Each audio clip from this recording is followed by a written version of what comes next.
طب نبوی نبی صلی اللہ علیہ وآلہ وسلم کا بتایا ہوا ایک طریقہ علاج ہے جو جسمانی اور روحانی دونوں قسم کے امراض کے لیے بے حد مفید ہے۔ میڈیکل سائنس جسمانی بیماریوں کا علاج تو کسی حد تک کر لیتی ہے، خواہ وہ میڈیکیشن کے ذریعے یا سرجری کے ذریعے، لیکن جو روحانی بیماریاں ہیں اور ایسے مریض جو روحانی طور پر متاثر ہیں ان کا علاج میڈیکل سائنس سے ممکن نہیں۔ تو ایسی بیماریوں کے لیے ہمیں ہر حال میں طب نبوی کی طرف رجوع کرنا پڑتا ہے۔ اس میں اللہ کے رسول صلی اللہ علیہ وآلہ وسلم نے ہمیں مختلف طریقے بتلائے ہیں علاج کے، جیسا کہ غذا کے ذریعے علاج، یہ میں جسمانی بیماریاں اور آخر میں روحانی بیماریوں کے لیے بھی بتاؤں گی اکٹھے ہی۔ غذا سے علاج، آب و ہوا کی تبدیلی سے علاج، یعنی ایک موسم اگر آپ کو سوٹ نہیں کرتا تو آپ اس میں دوسری کسی اور جگہ شفٹ ہو جائیں، اور کسی کو ڈیمپ ویدر سوٹ نہیں کرتا، کسی کو ڈرائی ویدر سوٹ نہیں کرتا، کسی کو پولن سے الرجی ہے، کسی کو ڈسٹ الرجی ہے، تو اس میں یہ ہے کہ آب و ہوا کی تبدیلی بھی انسان کی صحت کو درست رکھنے کی طرف کافی مددگار ثابت ہوتی ہے۔ پھر دواؤں کے ذریعے علاج، دوا کے ذریعے یعنی آپ کوئی بھی میڈیسن کے بھی بہت سے شعبے ہیں، ایلوپیتھک ہے، ہومیوپیتھک ہے، آیورویدک ہے، طب ہے، طب نبوی کی دوائیں ہیں۔ پھر دواؤں کے علاوہ دعا اور دم سے علاج، رقیہ، دم میں رقیہ آ جاتا ہے، تلاوت قرآن پاک ہے، اور دوا کے ساتھ ساتھ دعا بہت ضروری ہے، کیونکہ یہ ہمارا ایمان ہے اور عقیدہ ہے کہ جب اللہ کی طرف سے کوئی بیماری آتی کسی انسان پر تو جو لوگ دعا کرتے ہیں وہ دوا سے کہیں جلدی شفا پا جاتے ہیں۔ جب دوا اور دعا دونوں اکٹھی کی جائیں تو پھر شاید ہی کوئی مرض ہے جو باقی رہے، کیونکہ بیماری بھی اللہ کی طرف سے ہے اور شفا بھی وہی دینے والا ہے، اس کے حکم کے بغیر کوئی شفا یاب نہیں ہو سکتا، یہ ہمارا ایمان ہے، کیونکہ اللہ تعالیٰ ہی بیماری کا نازل کرنے والا ہے۔ جیسے اللہ کے رسول صلی اللہ علیہ وآلہ وسلم نے فرمایا، ان اللہ لم ينزل داء الا انزل له شفاء علمہ من علمہ وجہلہ من جہلہ، کہ بے شک اللہ تعالیٰ نے کوئی بیماری ایسی نہیں اتاری، یعنی کہ ہر بیماری جو اللہ اتارتا ہے اس کے لیے شفا اور دوا بھی ساتھ ہی اتار دیتا ہے۔ جو جاننا چاہتا ہے اس کو علم عطا کر دیتا ہے، اور جو نہیں جاننا چاہتا وہ ناواقف رہ جاتا ہے، یعنی پھر وہ شفا یاب نہیں ہو سکتا۔ صحت کی ہماری زندگی میں بہت زیادہ اہمیت ہے۔ انسانی زندگی کے دو اہم پہلو یعنی صحت اور تندرستی، یہ ایک تندرستی اور صحت ایک ایسا تاج ہے جو اللہ تعالیٰ نے صحت مند لوگوں کے سروں پر رکھا ہے، جو غیر صحت مند لوگ ہی دیکھ پاتے ہیں، کیونکہ جس کو صحت ملتی ہے وہ اس کی قدر نہیں کرتا، اس کا شکر گزار نہیں ہوتا، لیکن جب انسان بیمار ہوتا ہے پھر اس کو نظر آتا ہے کہ جو صحت مند ہیں وہ کتنی بہتر حالت میں ہیں، اور بیمار افراد ان کو بڑے رشک اور انہماک سے دیکھتے ہیں۔ کبھی اپنی بیماری کو یاد کریں، ڈیلیوری کے بعد کے وقت کو یاد کریں، یا کوئی سی سیکشن یا کسی قسم کی کوئی سرجری ہوئی ہو، یا کبھی بہت شدید ٹیمپریچر ہو، تو آپ کے آس پاس جو گھر والے چلتے پھرتے ہیں اس وقت آپ ان کو کتنی حسرت سے دیکھتے ہیں کہ آپ اٹھ کے کچھ نہیں کر سکتے، اور وہ کتنے اچھی حالت میں ہیں، سب کچھ کرنے کے قابل ہیں، مگر ہم جب سب کچھ کرنے کے قابل ہوتے ہیں تو تب ہم اللہ کی اس نعمت کا شکر ادا نہیں کرتے۔ حالانکہ بیماری جو ہے وہ مومن کے لیے گناہوں کے کفارے کا باعث ہے، لیکن اللہ تعالیٰ اس بات کو قطعاً پسند نہیں کرتے کہ مومن کو بیمار ہی رکھا جائے۔ اس لیے اللہ تعالیٰ نے ہمیں عافیت کا سوال کرنا بھی سکھایا، اور رسول اللہ صلی اللہ علیہ وآلہ وسلم نے اس کے لیے ہمیں دعائیں بھی سکھائی ہیں کہ ہم اللہ تعالیٰ سے عافیت کا سوال کریں، اور ایک حدیث میں آتا ہے کہ ایمان لانے کے بعد سب سے بڑی دولت صحت اور عافیت ہے، یعنی دو نعمتیں ہیں، ایک ایمان اور دوسری عافیت۔ عافیت ہوتا ہے بیماری سے بچ کے رہنا، یعنی جسم جو ہے آپ کا وہ کسی بھی قسم کی تکلیف اور بیماری سے بچا رہے۔ ایمان اور ایمان کے بعد صحت اور عافیت کی دعا اللہ تعالیٰ کو بہت محبوب ہے. اور اگر بیماری آ جائے تو اس کا علاج کرنا بھی مسنون ہے، یعنی علاج کرنا سنت ہے. ایسا نہیں کہ علاج کر کے ہم کوئی تقدیر کے اگینسٹ کوئی کام کرتے ہیں، ایسا نہیں ہے. اللہ کے رسول صلی اللہ علیہ وآلہ وسلم نے حسب ضرورت خود بھی دوا استعمال کی، یعنی جب ان کو کوئی تکلیف پہنچی خود بھی استعمال کی، اور صحابہ کرام کو اور امت کو بھی دوا کے استعمال کی تاکید فرمائی. جو دوائیں نبی صلی اللہ علیہ وآلہ وسلم سے ہم تک پہنچی ہیں یا ہمیں ان کا علم ملا ہے، اس میں بہت بڑا رول امام ابن القیم الجوزی کا ہے، جنہوں نے 18ویں صدی ہجری میں ایک ایسی کتاب لکھی جو طب کے اوپر مبنی ہے. پہلے انہوں نے زاد المعاد لکھی جس کے اندر طب کا ایک بہت بڑا چیپٹر ہے طب نبوی سے متعلق، لیکن بعد ازاں انہوں نے طب نبوی کے ٹاپک سے ایک پوری کتاب، مدلل کتاب لکھ دی، جس کے اندر وہ تمام احادیث موجود ہیں جو آپ صلی اللہ علیہ وآلہ وسلم سے کسی بھی علاج کے سلسلے میں مروی تھیں. جو احادیث وہ سب کی سب انہوں نے اس میں جمع کر دی. زیادہ تر امام ابن القیم الجوزی صحیح مسلم اور صحیح بخاری سے احادیث لے کر آتے ہیں علاج کے سلسلے میں، لیکن کچھ احادیث ان کی ابن ماجہ، ترمذی اور امام احمد اور اسی طرح نسائی وغیرہ سے بھی منقول ہیں. لیکن ان کی بڑی خوبی یہ ہے کہ وہ ان تمام احادیث کے ساتھ نیچے حاشیے میں ایک باقاعدہ نوٹ لکھتے ہیں کہ یہ حدیث اوتھینٹک ہے، یہ حدیث ضعیف ہے، ان کے راویوں میں ایک راوی فلاں جو ہے وہ اس کے بارے میں رائے ٹھیک نہیں ہے. اب جو طب نبوی ہے اس کا ہماری زندگی پر کیا پازیٹو اثر ہو سکتا ہے اگر ہم اس کو اپنائیں؟ اکثر لوگ سوال کرتے ہیں، جو نیا کوئی بھی شخص پاس آئے تو پوچھتے ہیں اس کا کوئی سائیڈ ایفیکٹ تو نہیں ہوگا؟ پہلا سوال یہ کرتے ہیں لوگ. پھر کہتے ہیں کیا واقعی اثر کرے گی؟ دوسرا سوال. پھر تیسرا یہ کہ جو دوائیں ہم کھا رہے ہیں کیا وہ ہم چھوڑ دیں اور پھر صرف یہی استعمال کریں؟ یہ اکثر نئے لوگوں کے سوالات ہوتے ہیں. ایکچولی طب نبوی صرف وہی استعمال کر سکتا ہے جس کا ایمان اور عقیدہ اسٹرانگ ہوگا، کیونکہ جن دواؤں کے سائیڈ ایفیکٹس ہیں آلریڈی ہیں اور ان کے سائیڈ ایفیکٹس اس دوا کے ساتھ لپٹے ہوئے آتے ہیں، ان کو تو کبھی ہم نے کھول کے نہیں پڑھا، دیکھا نہیں. اور جس دوا کا سورس وحی الہی ہے یہ اسی طرح شک سے مبرہ ہے جیسے قرآن پاک. ذالک الکتاب لا ریب فیہ ھدی للمتقین، یہ ہدایت اللہ کی طرف سے آئی ہے، لہٰذا اس میں کسی قسم کی شک و شبہ کی گنجائش نہیں. وحی الہی جس کا سورس ہو، کیا اس میں شک کرنا چاہیے کہ وہ انسانوں کے لیے کوئی نقصان کا باعث بنے گی؟ ہمارا اس لحاظ سے کسی قسم کا شک کرنا شرک کے زمرے میں آتا ہے، کیونکہ جو چیز وحی الہی پر مبنی ہے، جو اللہ تعالیٰ نے خود اپنے نبی کو جو چیز سکھائی اور جو بتلائی، اس میں کسی قسم کا شک نہیں ہونا چاہیے. اور اگر کبھی جیسے مثال کے طور پر شہد کھانے سے کچھ لوگوں کو جلن محسوس ہوتی ہے یا گرمی محسوس ہوتی ہے، تو وہ شہد آپ کو بتاتا ہے کہ آپ کا کیا پرابلم ہے. وہ آپ کو صرف گرمی ہی محسوس کرائے گا، وہ آپ کو کوئی نقصان نہیں دے گا کہ آپ کے پیشاب میں یا آپ کے ناک میں خون آنے لگے اور آپ کو کوئی اور پرابلم شروع ہو جائے. ایسا نہیں ہے. جو آپ کا پرابلم ہے وہ انڈیکیٹ کرے گا. کئی ایسی مسنون چیزیں ہیں جیسے خس الہندی، خس البحری، ہنی، یہ آپ کو بتاتی ہیں کہ آپ کے جسم میں یہ مسئلہ ہے، آپ اس کا علاج کرائیں. مثلا جن لوگوں کو ایسیڈیٹی ہوتی ہے، تیزابیت ہے، اور وہ اگر خس الہندی لیتے ہیں تو ان کو بھی اسی طرح تھوڑی گرمی محسوس ہوتی ہے، تو وہ بتاتی ہے کہ آپ کو یا تو ایچ پائلوری ہو سکتا ہے، ایچ پائلور ہے، کچھ جن لوگوں کو ہے ان کو بہت اچھی بات میری سمجھ آ رہی ہے، جن کو نہیں ہے ان کو شاید نہ سمجھ آئے، یا ایسیڈیٹی کا پرابلم ہے، یا تیزابیت اور السر ہے. السر ہو تب بھی وہ تھوڑا سا فیل کراتی ہے. تو اس کا یہ مطلب نہیں کہ یہ اس کے کوئی سائیڈ ایفیکٹس ہیں. اس کا مطلب یہ ہے کہ ہم بیمار ہیں اور ہماری بیماری ڈاکٹر نہیں ڈائگنوز کر سکا، طب نبوی کی دوا نے ڈائگنوز کر دی ہے. جہاں گرمی محسوس ہو، گرمائش فیل ہو، یا ایسے تھوڑا ایسیڈیٹی کی کسی کیفیت فیل ہو، آپ فوراً اپنا ایسیڈیٹی کا علاج کرائیں. بس میکسیمم یہی ہوگا.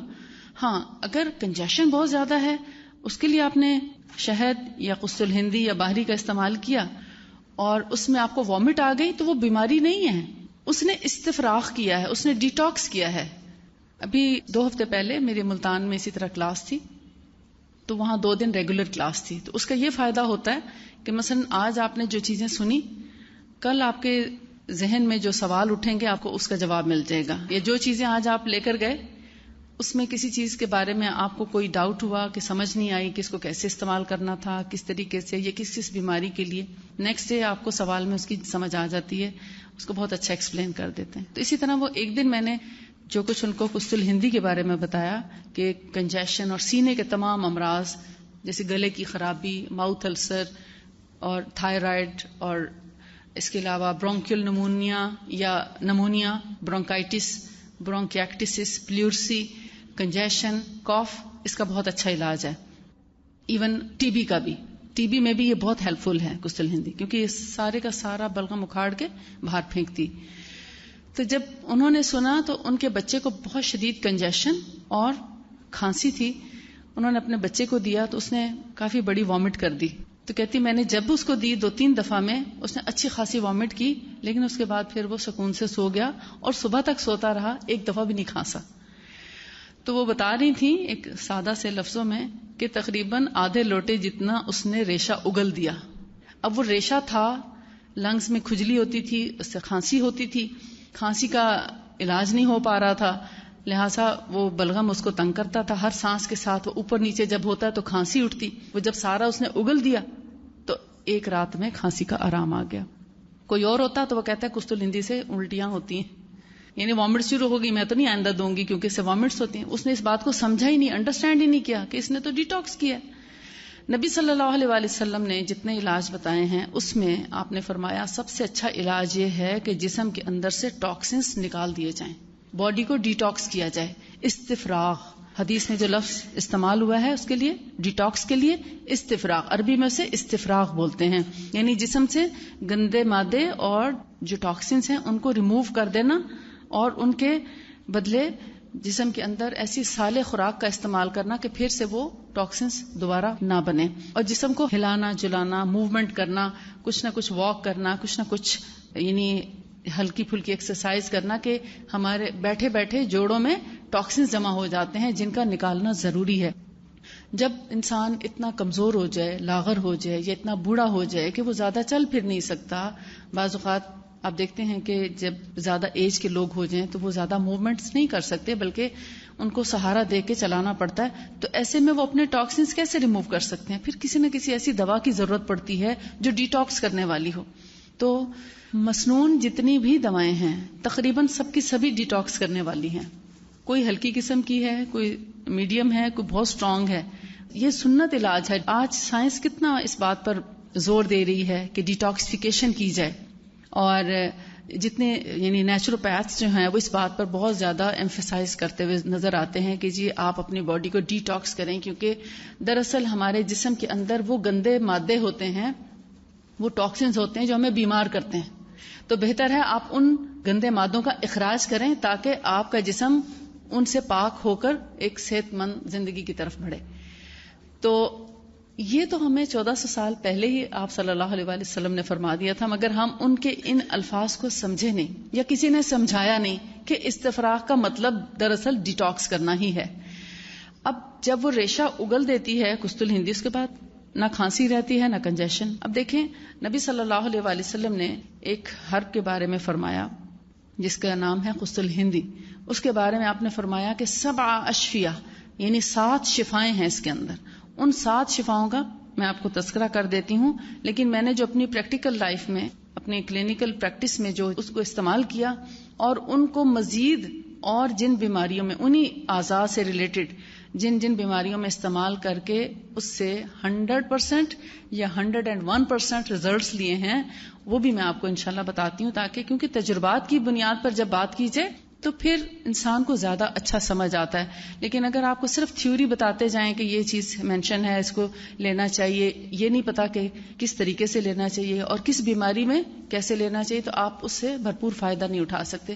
میں سب سے پہلے قسط الہندی کی بات کروں گی کہ نبی صلی اللہ علیہ وآلہ وسلم نے فرمایا کہ ڈیٹاکسیفیکیشن کے لیے سب سے اچھی جو یعنی ایک ان کا لب لباب بتا رہی ہیں، ان کے الفاظ نہیں ہیں، حدیث کے الفاظ نہیں ہیں، یعنی جتنی میں نے اس سے متعلق حدیث پڑھی اس کا خلاصہ یہ ہے کہ جسم کے جو ہمارے میجر پارٹس ہیں، میجر پارٹس ہوتے ہیں دماغ، دل، جگر، گردے، پھیپھڑے، لنگز وغیرہ، ٹھیک ہے. ان اعضاء کی کارکردگی کو یہ بڑھاتی ہے. ان کے اندر جتنے غلیظ مادے ہوتے ہیں، ٹاکسنز ہوتے ہیں، ان کو نکالتی ہے. ان کے اندر خون کا دوران بڑھا دیتی، پورے جسم میں دوران خون کو تیز کرتی ہے. اس کو کہتے ہیں blood circulation. Blood circulation improve ہوتی ہے اس کی وجہ سے، اور باڈی کو ڈی ٹاکس کرتی ہے، بلڈ کلین کرتی ہے. میں سعودیہ میں کنگ سعود یونیورسٹی کے جو ان کا جو ریسرچ سینٹر ہے وہاں سے اس پر ریسرچ کروا رہی ہوں. کینسر پر بھی ہو رہی ہے اس کی ریسرچ، اور جنرل ڈیزیزز پر بھی ہو رہی ہے. لیکن اس وقت تک جو ایک مین بات سامنے آئی ہے وہ یہ کہ یہ بہت بڑی اینٹی بیکٹیریل میڈیسن ہے، نیچرل. ہر قسم کے بیکٹیریا کو کل کرنے کی بہت اچھی صلاحیت رکھتی ہے. اس لیے جتنے بھی بیکٹیریل انفیکشنز ہوں یا وائرل انفیکشنز ہوں، ایک موٹی سی بات ہے، اس کی وجہ سے چاہے پیٹ خراب ہو جائے یا کنجیشن ہو جائے، گلا خراب ہو جائے، سور تھروٹ ہو یا سکن کے اوپر ریشز ہوں، کہیں بھی ریشز ہے، انفلیمیشن ہے، پین ہے، یہ دونوں دوائیں آپ یاد رکھیے. کھانے کا طریقہ میں انشاءاللہ آپ کو ساتھ ساتھ بتا دوں گی. جی وہ آتی ہے نا، میں اس کے ساتھ آپ کو بتاتی ہوں. وہ الگ بتاؤں گی یہ الگ. ابھی جیسے میرے پاس سیمپل آ جاتے ہیں، میں انشاءاللہ اس کے ساتھ ان کا نام اور وہ سب چیزیں آپ کو مینشن کر دیتی. قسط الہندی اور قسط البحری، یہ دو دوائیں ہیں. یہ دونوں ملتی جلتی ہیں، لیکن چونکہ انسانوں کے مزاج اور انسانوں کی طبیعت مختلف ہوتی ہے تو اللہ تعالیٰ نے ان کے مزاج اور طبیعت کے مطابقت رکھتے ہوئے دونوں دواؤں کا اہتمام کیا کہ گرم مزاج کے لوگ یہ ایک قسم کی لے لیں اور ٹھنڈے مزاج کے لوگ دوسری قسم کی لے لیں. کچھ کے ہاتھ پاؤں جلتے ہوں گے اور کچھ کے ہاتھ پاؤں ٹھنڈے رہتے ہوں گے، ہوتا ہے نا ایسے. اور کچھ لوگ ایسے ہیں کہ اگر ان کو کتنی ہی گرم چیزیں دے دیں کوئی فرق نہیں پڑتا. لیکن بعض لوگ ایسے ہوں گے جن کو چائے پینے سے بھی شاید جلن ہو جائے یا تھوڑی سی مسالہ مرچ تیز ہو تو ان کو جلن ہو جائے گی. تو فرق ہے نا، پیاس زیادہ لگے گی، گھبراہٹ فیل کریں گے اور چاہیں گے کہ کوئی ٹھنڈی چیز لیں تاکہ ان کا کوئی بیلنس ہو جائے جو انہوں نے کوئی گرم چیز. یا گوشت کھانے سے بھی ایون کچھ لوگوں کو تپش ہونا شروع ہو جاتی. تو ان دونوں کا مزاج فرق ہے ایکچولی. یا آپ یہ بھی کہہ سکتے ہیں کہ سردی کے موسم میں ہندی زیادہ تر لی جائے اور گرمیوں کے موسم میں باہری زیادہ لے لی جائے، تو اس سے بھی آپ کو تھوڑا سہولت ہو جائے گی اس کے لینے میں. اب جیسے آج کل کسی وقت سردی کی لہر آ جاتی ہے اور کسی وقت جو ہے موسم تھوڑا سا گرم ہو جاتا ہے، تو جب ٹھنڈک کی وجہ سے کوئی تکلیف پہنچے، سردی کی وجہ سے دردیں ہو جائیں یا کہیں انفلیمیشن ہو جائے درد کے ساتھ، آپ نے جیسے درد بھی ہے مگر اس حصے کو بہت زیادہ جیسے کہتے ہیں نا کام کاج کر کے یوز کیا اور اس کے بعد پھر سویلنگ ہو گئی ہے، انفلیمڈ ہو گئے ہیں جوائنٹس یا کوئی بھی حصہ، پاؤں یا لیگز یا نیز وغیرہ، تو وہ انفلیمیشن ہو یا درد ہو، ایسی صورت میں پھر ہندی کا استعمال کیا جائے. لیکن جب ریشز ہو جائیں، ریشز عموماً ہوتے ہیں یعنی جیسے کوئی گرم چیز آپ کھائیں تو آپ دیکھتے ہیں پمپلز نکل آتے ہیں، دانے نکل آتے ہیں، کوئی نہ کوئی پھوڑا پھنسی. اور اسی طرح گرم چیز کھائیں تو منہ جل جاتا ہے اور سور ہو جاتا ہے. اسی طرح گلا بھی عموماً جیسے اکثر لوگوں کو تو سردی سے خراب ہوتا ہے لیکن بہت سے لوگوں کو گرمی سے بھی خراب ہوتا ہے. یعنی زیادہ گرمی ہو جائے، کوئی گرم چیز چائے کا گرم گھونٹ پی لیا، سویل کر گئے ٹانسس. گرمی کی وجہ سے اگر خراب ہوا ہے تو قسط البحری. یہ اگر آپ کو ان دونوں کا واضح پتہ چل جائے فرق تو آپ گھر بیٹھے اپنا اور اپنے بچوں کا علاج کر سکتے ہیں ان تمام بیماریوں کے لیے. سور تھروٹ میں قسط البحری بہت اچھا کام کرتی ہے. سور تھروٹ، ماؤتھ السرز، آپ دیکھتے ہیں کہ ماؤتھ السرز کا کسی اینٹی بایوٹک میں کوئی علاج نہیں ہے. لوگ منہ میں چھالے لیے پھرتے ہیں اور مسلسل چھالوں سے کھا بھی نہیں سکتے، پھر لیکوڈز لینا پڑتے ہیں، چبا نہیں سکتے، مرچ نہیں کھا سکتے یا کوئی بھی کھٹی اور مرچ مسالے والی چیز نہیں لے سکتے. تو ان سب کا علاج قسط البحری میں ہے. ایسے لوگ تو ہر تھوڑی دیر کے بعد ایک چٹکی بھی منہ میں رکھ لیں ڈرائی پاؤڈر اس کا، تو تب بھی وہ اس کو ہیل کر دیں گے. اور اگر اتنے زیادہ سور ہے منہ کہ وہ پاؤڈر بھی ان کو تکلیف دیتا ہے تو پھر اس پاؤڈر کو تھوڑے سے پانی میں، 1 چمچ پانی میں حل کر کے منہ میں رکھ لیں 5 منٹ کے لیے. اور اسی طرح سوتے وقت بھی جب مسواک وغیرہ کر کے سونے لگیں تو اینڈ میں اس کا 1 گھونٹ کچھ دیر منہ میں رکھ کے نگل کے سو جائیں اسی قسط البحری کے ذائقے کے ساتھ، تاکہ رات بھر میں وہ ہیلنگ کرتا رہے. اور جب کچھ اس قابل ہو جائے کہ وہ پاؤڈر برداشت کر سکے تو 1 موٹی چٹکی لے کے منہ میں رکھ کے اور ہر طرف اس کو اپنی زبان کے ساتھ پھیر دیں تاکہ ہر طرف اس کا لیپ ہو جائے اور آپ سو جائیں غسل باری کے. آپ حیران ہو جائیں گے 3 دن میں آپ کے السرز ٹھیک ہو جائیں گے انشاءاللہ. کسی کے بہت گہرے ہیں تو ہو سکتا ہے ہفتہ لگ جائے 10 دن لگ جائیں, لیکن 2 ہفتے سے زیادہ کبھی کسی کے نہیں لگے. اتنا کوئکلی ریلیف ہوتا ہے کہ آپ خود حیران ہو جائیں گے کہ یہ اتنا یعنی تیز اثر اور اتنی زود اثر دوا ہے اور آج تک ہم اس سے لا علم تھے. پھر جو کستل ہندی ہے جس کے بارے میں بتا رہی تھی کہ پلیورسی ہوتا ہے لنگس میں پانی پڑ جانا, پھیپڑوں میں پانی پڑ جاتا ہے. دل کی بیماری SLE کے ساتھ بھی ہوتا ہے, یا اسائٹس کے ساتھ پلیورسی ہو جاتی ہے, یا جانڈس یا کرونک لیور ڈیزیز کے ساتھ سم ٹائمز پلیورسی ہو جاتی ہے. یعنی بہت گہری بیماریوں کے ساتھ لنگس میں پانی پڑتا ہے. موسٹلی ہارٹ کے ساتھ پرابلم ہو تو اس میں لنگس میں بھی پانی آ جاتا ہے. تو پلیورسی کا علاج کیا ہے کہ اس کی گلوری بنا کے منہ میں جیسے پان کی گلوری بناتے ہیں نا, تو یعنی اس کی ایک ½ ٹی اسپون جتنی ایک مقدار لے کے پاؤڈر کی آپ اپنے مسوڑے کے ایک سائڈ پہ رکھ دیں تاکہ اس کا ہلکا ہلکا اثر حلق سے گزرتا رہے اور وہ پلیورسی کو یعنی جیسے جیسے اس سانس کے ساتھ اس کا ایفیکٹ جائے گا اس کو فائدہ پہنچائے گی. دوسرا, اس کو انہیل کر لیں, یعنی تھوڑا سونگھ لیں پاؤڈر ہتھیلی پہ رکھ کے. اگر آپ کنفرم کرنا چاہتے ہیں کہ دونوں نتنوں میں گیا کہ نہیں تو ایک طریقہ تو یہ ہے ہتھیلی پہ ڈالیں اور ایک نتنا بند کر کے اس کو زور سے انہیل کریں تو وہ آپ کے یہاں نتنوں میں لگ جاتی ہے, وہ اوپر لنگس میں نہیں پہنچتی.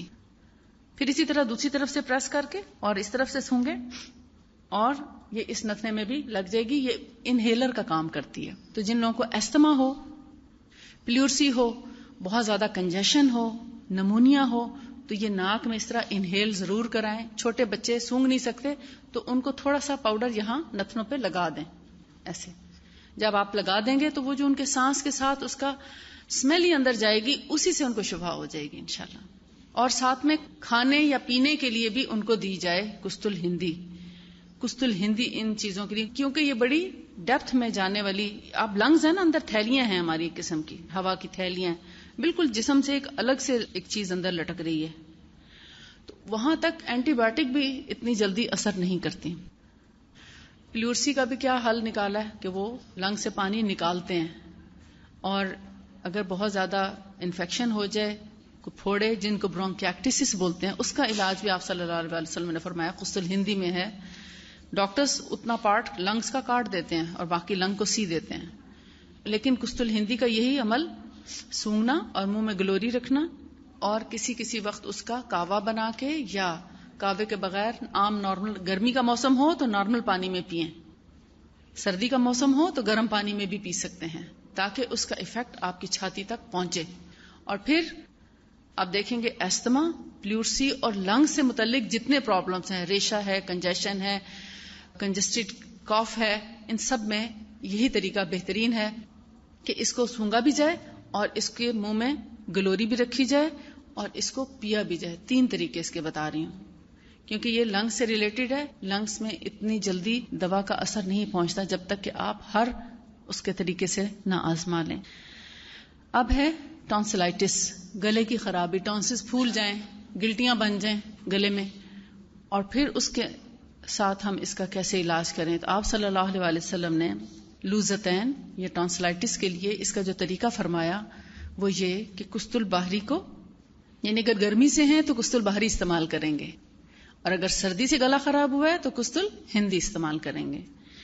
تو کستل باہری کو آپ اس دور میں کیا کرتے تھے کہ اس کی جڑ لے کے مٹی کے برتن میں خوب رگڑتے تھے, پانی لگا کے خوب رگڑتے تھے, اور پھر اس کے اندر مزید پانی ڈال کے تو اس کو نتنوں میں ڈالتے تھے, اس پانی کو مکس کر کے نتنوں میں ڈالتے تھے.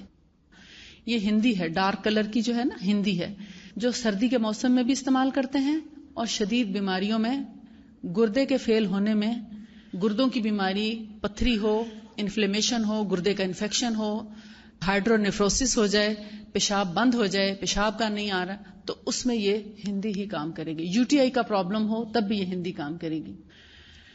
گردے کی بیماری میں آپ صلی اللہ علیہ وسلم نے فرمایا یہ کمپلیٹ کیور ہے. گردے کی کوئی بیماری ہو, گردے شرنک ہو جائیں, گردے فیل ہو جائیں, کتنے %؟ 100% بھی اگر فیل ہیں تو 100% ایک یہ کستل ہندی رینل فیلئر میں استعمال کراتے ہیں. نمبر 2 ہومیوپیتھک میڈیسن میں دیتی ہوں. اور نمبر 3 اونٹنی کا دودھ اور اس کے بچے کا پیشاب.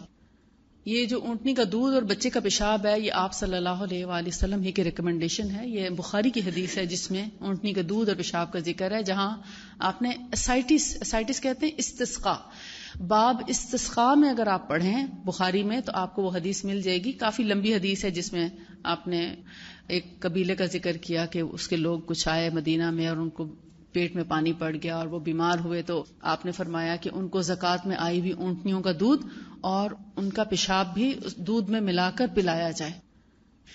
وہاں سے جب ہم نے اس کو لیا تو سوچا کہ چونکہ وہ جگر کی بہت بڑی دوا ہے اونٹنی کا دودھ, ہیپاٹائٹس بی سی اے بی سی ڈی تک آپ اس کو استعمال کرائیں, تمام کے تمام ہیپاٹائٹس کو ٹھیک کرنے کی پوری قوت رکھتا ہے اونٹنی کا تازہ دودھ. نہ اس کو فریز کیا جائے, نہ اس کو بوتلوں میں بھر کے فریج میں رکھا جائے, نہ اس کو گرم کیا جائے. جیسے ماں کا دودھ فوری دیا جاتا ہے ایز اٹ از اونٹنی کا دودھ تازہ گرم پلایا جائے, یعنی اس کے اندر اس کی گرمائش بھی ہو تو وہ آپ کو دنوں میں ٹھیک کر دے گا. یعنی رینل فیلئر بھی آپ کا 2 مہینے میں کیور ہو سکتا ہے اگر آپ فریش دودھ اونٹنی کا اس کو پلا سکیں. اور ساتھ میں اس کے بچے کا پیشاب, چونکہ ایک تو لائٹ ہوتا ہے کیونکہ بچہ صرف ماں کا دودھ پیتا ہے, کوئی گھاس پھوس کوئی اور چیز نہیں کھاتا. ویسے بھی آپ کو اس بات کا پتہ ہونا چاہیے کہ اللہ کے رسول صلی اللہ علیہ وسلم نے فرمایا کہ اونٹ کا دودھ جس طرح پاک ہے اسی طرح اس کا پیشاب بھی پاک ہے, اس کا پخانہ بھی پاک ہے, نجس نہیں ہے, ناپاک نہیں ہے. یعنی اونٹ کی ہر چیز پاک ہے. اور اونٹ کو اللہ تعالیٰ نے آگ سے پیدا کیا ہے, مٹی سے پیدا نہیں کیا. یہ بھی آپ کے علم میں ہونا چاہیے, یہ آگ سے پیدا کیے گئے ہیں اونٹ. جی. اور باڑے میں کام کرنے والوں کے کپڑوں پر اگر اس کا پیشاب یا پخانہ ہو تو ان کا یعنی اگر وضو ہے تو ایسی حالت میں ان کی نماز بھی ہو جاتی ہے. یعنی باڑے میں نماز نہ پڑھیں, باڑے سے ہٹ کے پڑھیں, مگر اگر اس زمین پر تھوڑا بہت اثر بھی ہو پیشاب کا تو تب بھی نماز ہو جاتی ہے کیونکہ یہ پاک ہے. تو یہ چیز ہمیں پتہ ہونی چاہیے کہ کون سی چیز کو ہمارا دین پاک کہتا ہے اور کون سی چیز کو ناپاک کہتا ہے. جب ہم مسکنسیپشن رکھتے ہیں نا تو ہم بہت سی بیماریوں میں گھر جاتے ہیں. اب آپ دیکھیں انہی بیماریوں میں گھرے ہوئے ہیں جن کو جب تک ہم نہیں مانیں گے ہم نہیں نکل سکیں گے. ہر دوسرے تیسرے گھر کا بندہ گردے کا بیمار ہے کہ نہیں؟ اگر میں آپ سے کہوں کہ آپ کے گھروں میں یعنی آپ کے خاندانوں میں کتنے لوگوں کے گردوں کی بیماری ہے, چاہے وہ پتھری ہے, چاہے وہ گردے کا درد ہے, چاہے وہ ہائیڈرونیفروسس ہے, چاہے وہ رینل فیلئر کا کیس ہے, کریٹینن ہائی ہو گیا, ڈائلسس پہ ہیں, کتنے لوگوں کے فیملی میں گردے کے مریض ہیں یا UTI کا پرابلم ہے؟ یعنی آدھے سے زیادہ لوگ ہوں گے. لیکن ہمارا دل نہیں مانتا کہ ہم اونٹنی کے پیشاب کو پاک سمجھ لیں, اور جب تک نہیں سمجھیں گے ہم اس بیماری سے نجات نہیں پا سکتے. اچھا, تو یہ جو ہے آلات بول کے پرابلمز جتنے بھی ہیں, آلات بول کہتے ہیں گردے اور مثانے سے متعلق جتنی بھی تکالیف ہیں, چاہے وہ یورینری ٹریک انفیکشن ہو. ویسے میں آپ کو یہ بتا دوں جنرلی کوئی بھی انفیکشن ہو اس میں بہت اچھا. میں نے جب اس کا پڑھا تو اس سے میں نے اخذ کیا اور پھر میں نے ہر قسم کے انفیکشن میں ان کو استعمال کرا کے دیکھا. الحمدللہ ہر انفیکشن ٹھیک ہوا. جن لوگوں کا گرمی کا مزاج تھا ان کو ہم نے پہلے یہ دی وائٹ والی کستل بہری, یعنی جن کے ہاتھ پاؤں میں جلن ہوتی ہے یا جن کو بہت زیادہ گرمی لگتی ہے, بہت زیادہ ان کو AC کے بغیر نہیں رہ سکتے, ہوا کے بغیر نہیں رہ سکتے, ان کو پہلے ہم یہ استعمال کراتے. جب ان کا مزاج معتدل ہو جاتا ہے پھر ہم بعد میں ان کو یہ دیتے ہیں. حتیٰ کہ گردے فیل کے مریض کو بھی اگر گرمی اور تپش بہت زیادہ ہے تو ہم پہلے یہ دے دیتے ہیں. یا ایسیڈیٹی کا پرابلم ہے, جلن ہے, اس کے ساتھ میدے کا علاج بھی کرتے ہیں, گرمی کا علاج بھی کرتی ہوں اس کے بعد, اور ساتھ ساتھ یہ بھی دیتے ہیں. پھر ہم یہ استعمال کریں. یہ بہت اسٹرانگ دوا ہے, کسی بھی اینٹی بایوٹک سے زیادہ افیکٹو ہے. اس کو آپ ہندی یہ زیادہ افیکٹو ہے. اگر آپ اس کو آزمانا چاہیں, جیسے 2 لوگ بیمار ہونا اور دونوں کے ایکولی ٹانسلز بڑے ہوئے ہیں, مثلا ایک کو آپ اینٹی بایوٹک شروع کرا دیں اور ایک کے ناک میں یہ ڈالنا شروع کریں, ساتھ میں کھلانا بھی شروع کریں, یہ دوسرے دن ٹھیک ہوگا. اس کے استعمال کرنے والا اینٹی بایوٹک والا 8 دن بعد ٹھیک ہوگا, اور 8 دن گزریں گے اینٹی بایوٹک والا دوبارہ بیمار ہو جائے گا, یہ انشاءاللہ دوبارہ بیمار بھی نہیں ہوگا. اتنا کوئک ریلیف ہے اس سے انشاءاللہ. اور وہی سائیڈ ایفیکٹس ہے نا کہ امیونٹی ویک ہو جاتی ہے, اور پھر نئی بیماری کے لیے انسان پہلے سے زیادہ تیزی کے ساتھ جو ہے وہ آمادہ ہو جاتا ہے یا بیمار جلدی ہو جاتا ہے. اچھا ڈارک والی actually antibacterial medicine strong والی یہی ہے. ڈارک والی کڑوی بھی بہت ہے, اسمیل بھی بڑی اسٹرانگ ہے. جنہوں نے کبھی نہیں کھائی وہ پہلی دفعہ کھا بھی نہیں سکتے, مطلب ان کو مشکل لگتا ہے. اب میں تو منہ میں اس کو رکھ بھی لیتی ہوں کیونکہ میں نے سارے ایکسپیرینسز اپنے اوپر کیے ہیں. سب سے پہلے خود کھاتی ہوں, کسی بھی تکلیف میں, تھکن میں, بیماری میں, کوئی بھی تکلیف ہو تو پہلے اپنے اوپر تجربات کیے, پھر اپنے بچوں پہ, اپنے گھر والوں پہ, پھر اپنے پیشنٹس پہ. الحمدللہ اب میرے پاس تھاؤزنڈس کے حساب سے اس کے ریزلٹس موجود ہیں الحمدللہ. دیکھیں چھوٹے بچوں کو, بہت چھوٹے بچوں کو تو آپ چٹکی بھی دے دیں گے نا, ٹھیک ہے, اس کو آپ شہد میں ملا کر دے دیں, ٹھیک ہے. یہ بیری کا شہد ہے اور بالکل پیور فریش اکتوبر کا بنا ہوا ہے, قدرتی شہد ہے. جتنا شہد اچھا ہوگا اتنے ہی پھر آپ کو ریزلٹس بھی اچھے ملیں گے. ایکچولی جب تک کوئی چیز بذات خود ٹھیک نہیں, آپ اس سے اچھے ریزلٹس نہیں لے سکتے, ٹھیک ہے. گھر سارے ہی آباد نظر آتے ہیں, لیکن جن گھروں میں اچھی بہویں جاتی ہیں یا اچھی لڑکیاں جاتی ہیں ان گھروں کا سکون اور ان کا ماحول کچھ اور ہوتا ہے. لیکن جن گھروں میں نیگیٹو تھاٹس کی لڑکی چلی جاتی ہے, پھر وہ بےچارے پردے ہی ڈالتے رہتے ہیں اور گزارا کرنے کی کوشش کرتے رہتے ہیں. اسی طرح میری یہ کوشش ہوتی ہے کہ اپنی اٹموسٹ کوشش کر کے چیز کی پیورٹی اتنی رکھوں جتنی کہ اللہ کے رسول صلی اللہ علیہ وآلہ وسلم کے گھر میں تھی. میری ہر ممکن اتنی ہی کوشش ہے. ہاں اگر اس میں کوئی جیسے آپ کہہ لیں کہ کھاد کے حوالے سے ہے, وہ بھی میری کوشش ہوتی کہ میں را مٹیریل لوں جہاں کھاد استعمال نہیں ہوتی. جن علاقوں میں کھاد ہے ہی نہیں یا وہ اتنے غریب علاقے ہیں کہ وہاں کھاد بھی استعمال نہیں کر سکتے, صرف بارش کے پانی سے ہی قدرتی طور پر اگتی ہیں چیزیں. مثال کے طور پر ہم تلبینہ جو لیتے ہیں وہ ایسے پنجاب کے, جنوبی پنجاب کے ایسے علاقوں سے لیتے ہیں جہاں پر سوائے بارش کے اور پانی کا بھی ارینجمنٹ نہیں ہے. تو ان جگہوں سے ہم یہ جو لے کر اور اسے تلبینہ بنایا جاتا ہے کہ جو بالکل کھاد اور سپرے سے محفوظ ہے, پاک ہے. اچھا جو ہلکے رنگ کی ہے یہ گرم مزاج لوگوں کے لیے مفید ہے, جن کو گرمی لگتی ہے, ہاتھ پاؤں میں جلن ہوتی ہے, بہت گرمی کا اثر ہے, ایسیڈیٹی ہے, السر ہے, معدے میں زخم ہے, منہ میں زخم ہے, چھالے ہیں, پمپلز ہیں اور ویجائنل انفیکشنز وغیرہ قسم کی چیز. ابھی صرف انفیکشنز کی بات ہو رہی, وہ کہیں کا بھی انفیکشن ہے یا السر ہے تو اس کے اندر باہری استعمال ہوگی. پھر اگر جلن نہیں ہے, تیزابیت نہیں ہے, السر نہیں ہے تو پھر یہ پہلے نمبر پہ آئے گی. اسی سے استما, اسی سے پلیورسی, اسی سے کنجیشن, اسی سے باقی انفیکشنز وغیرہ جو ہیں وہ اس سے ٹھیک ہو. ڈیٹاکس کرنے کے لیے یہ دی بیسٹ ہے پاؤڈر.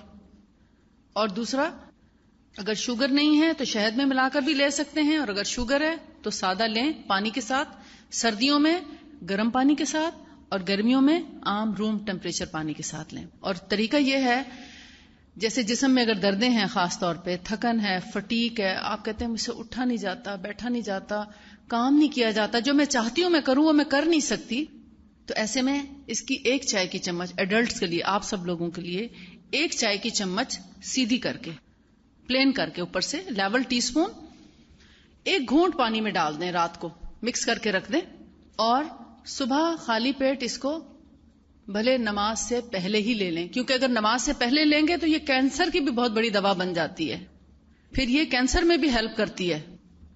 نماز سے پہلے لینے میں حکمت یہ ہے کہ جب آپ نماز پڑھتے ہیں تو آپ کے پورے جسم کے اندر اس کو دوڑا دیتی, خون کے اندر شامل ہو جاتی, پوری ایکسرسائز ہو جاتی نماز میں. تو نماز سے پہلے لیں, زیادہ افیکٹو ہے. لیکن جن لوگوں کو تھائرائیڈ کا پرابلم ہے اور ان کو ضروری ہے کہ وہ تھائرائیڈ کی دوا پہلے کھائیں ہر حال میں, تو بے شک وہ تھائرائیڈ کی دوا پہلے لے لیں اور اس کو نماز کے بعد لے لیں, 10-15 منٹ کا وقفہ کر دیں.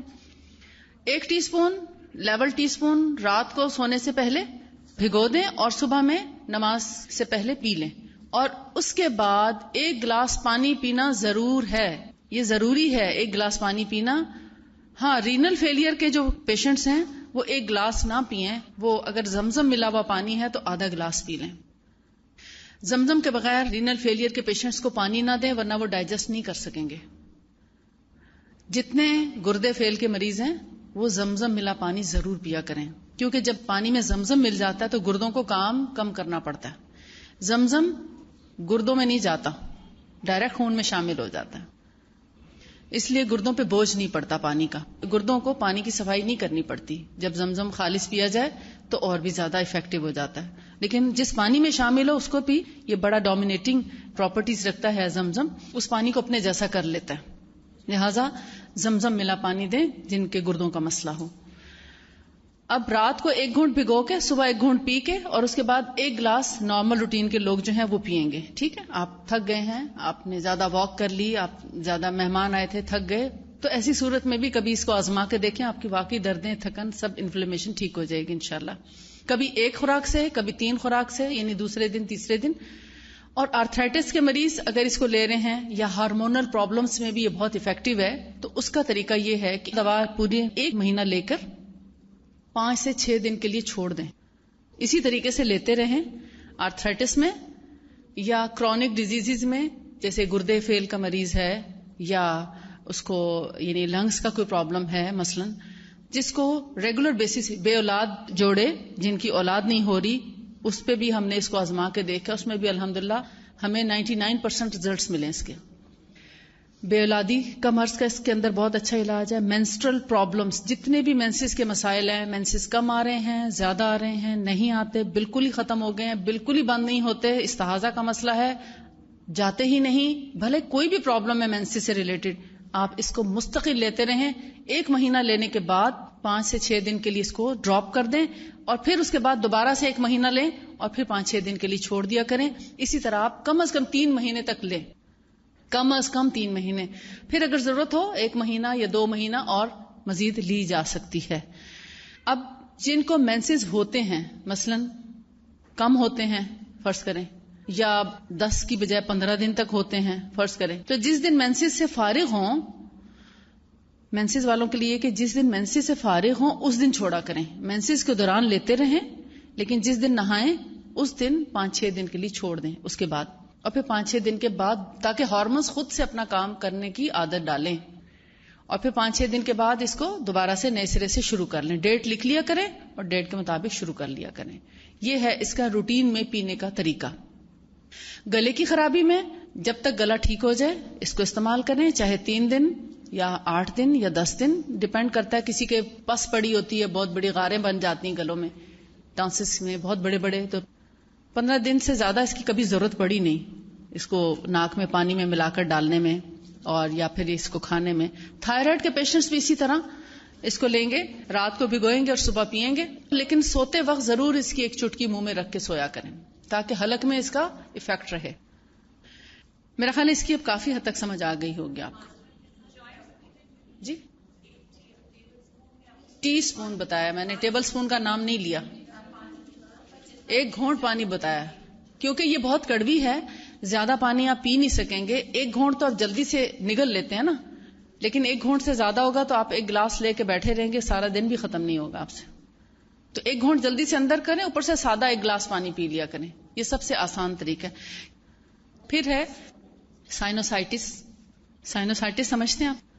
اکثر سر درد کے لوگوں کو نہیں سمجھ آتی کہ ان کا سر درد کیوں ہے، اور میں نے اپنی لائف میں یہ فیل کیا ہے کہ 80% لوگ سائنوسائٹس کی وجہ سے ہیڈ ایک اور مائگرین کا شکار ہوتے ہیں. لیکن 20 سال ہو جاتے ہیں، ڈاکٹرز ڈائگنوز نہیں کر پاتے کہ اس کا اصل مسئلہ کیا ہے. آپ کو جب بھی سر درد ہوتا ہے گولی کھا کے سو جاتے ہیں، آپ سارے ضروری کام چھوڑ کے بھی سو جاتے ہیں آپ، لیکن آپ کو یہ نہیں پتا چلتا کہ میرا سر درد بار بار کیوں ہوتا ہے. کسی کو 5 یا 10% سائنوسائٹس ہوگا، کسی کو 40-50% ہوگا اور کسی کو 100% ہوگا. سب کا ایک لیول کا سائنوسائٹس نہیں ہوتا. سائنوسائٹس ہوتا کیا ہے کہ جب آپ کا نزلے زکام کھانسی میں علاج صحیح نہیں ہوتا اور آپ اس میں اینٹی بایوٹکس کھا لیتے ہیں اور آپ کا جو کنجیشن اور ریشہ ہے وہ اندر ہی سکھا دیا جاتا ہے. جیسے آپ کسی چیز کو دھوپ میں رکھ کے سکھا دیں، مثلا پالک یا میتھی کو اگر آپ سکھائیں، وہ کتنے سائز کا پتا ہوتا ہے اور وہ کتنا سا رہ جاتا ہے. اسی طرح یہ بلغم کو سکھا دیتے ہیں، اندر وہ سوکھ جاتی ہے. اب جہاں جہاں ہے وہ وہیں سوکھی ہوئی ہے. آپ ایکس رے کرا کے دیکھیں تو آپ کو نظر آ جائیں گی اس کے لائننگز. اب اس کی وجہ سے سانس پراپر نہیں آتا. اس وقت بھی آپ بیٹھے بیٹھے اگر میں آپ کو بتاؤں کہ آپ اپنا ٹیسٹ کر سکتے ہیں کہ آپ کو سائنس ہے یا نہیں، تو آپ اپنا منہ بند کر کے رائٹ نوسٹرل پریس کریں اور لیفٹ سے سانس لیں، 2-3 سانس لیں. پھر اسی طرح منہ بند کر کے لیفٹ نوسٹرل پریس کریں اور رائٹ سے سانس لیں. آپ کو اندازہ ہو جائے گا کہ آپ کے دونوں نتنوں سے ہوا آسانی سے آپ کے لنگس میں آتی جاتی ہے یا تھوڑا سا ایک طرف سے یا دونوں طرف سے پرابلم ہے. جن کو بھی تھوڑا سا پرابلم ہے ان کو کچھ حصہ سائنوسائٹس کا ہے، اور جب ان کو سر میں درد ہوتا ہے تو اسی سائنس کی وجہ سے ہوتا ہے.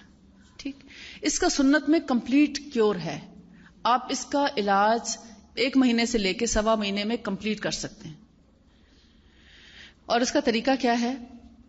یہ کلونجی کا تیل ہے، یہ خاص طور پر سائنس کے لیے بنایا گیا ہے. ایک تو یہ جو کلونجی کا تیل ہے یہ بہت کڑوا ہوتا ہے، یہ لگانے کے لیے، مساج کے لیے یا پینے کے لیے بہت اچھا ہے. کڑوا بھی ہے مگر بہت افیکٹو ہے. یہ ڈفرینٹ طریقے سے بنایا جاتا ہے اور اس کو ڈفرینٹ طریقے سے بنایا جاتا ہے ناک کے لیے. یعنی اس کو آپ ناک میں ڈال تو سکتے ہیں مگر ہر کوئی نہیں ڈال سکتا، بہت اسٹرانگ ہوگا یہ ناک میں ڈالنے کے لیے. اچھا، اب یہ سائنس کا علاج کیسے ہے؟ آپ بے شک اس وقت شروع کریں جب آپ کو سر میں شدید درد ہو، اس وقت سے شروع کریں. اس کو بہت احتیاط سے آپ نے ڈالنا ہے، کیونکہ جب ہم لاپرواہی سے ڈالیں یا ہمیں صحیح طریقہ نہ پتا اور ہم اپنے یعنی ڈال کے بہت دیر تک لیٹے رہیں تو پھر آف کورس کہ یہ زیادہ دور تک چلا جائے گا.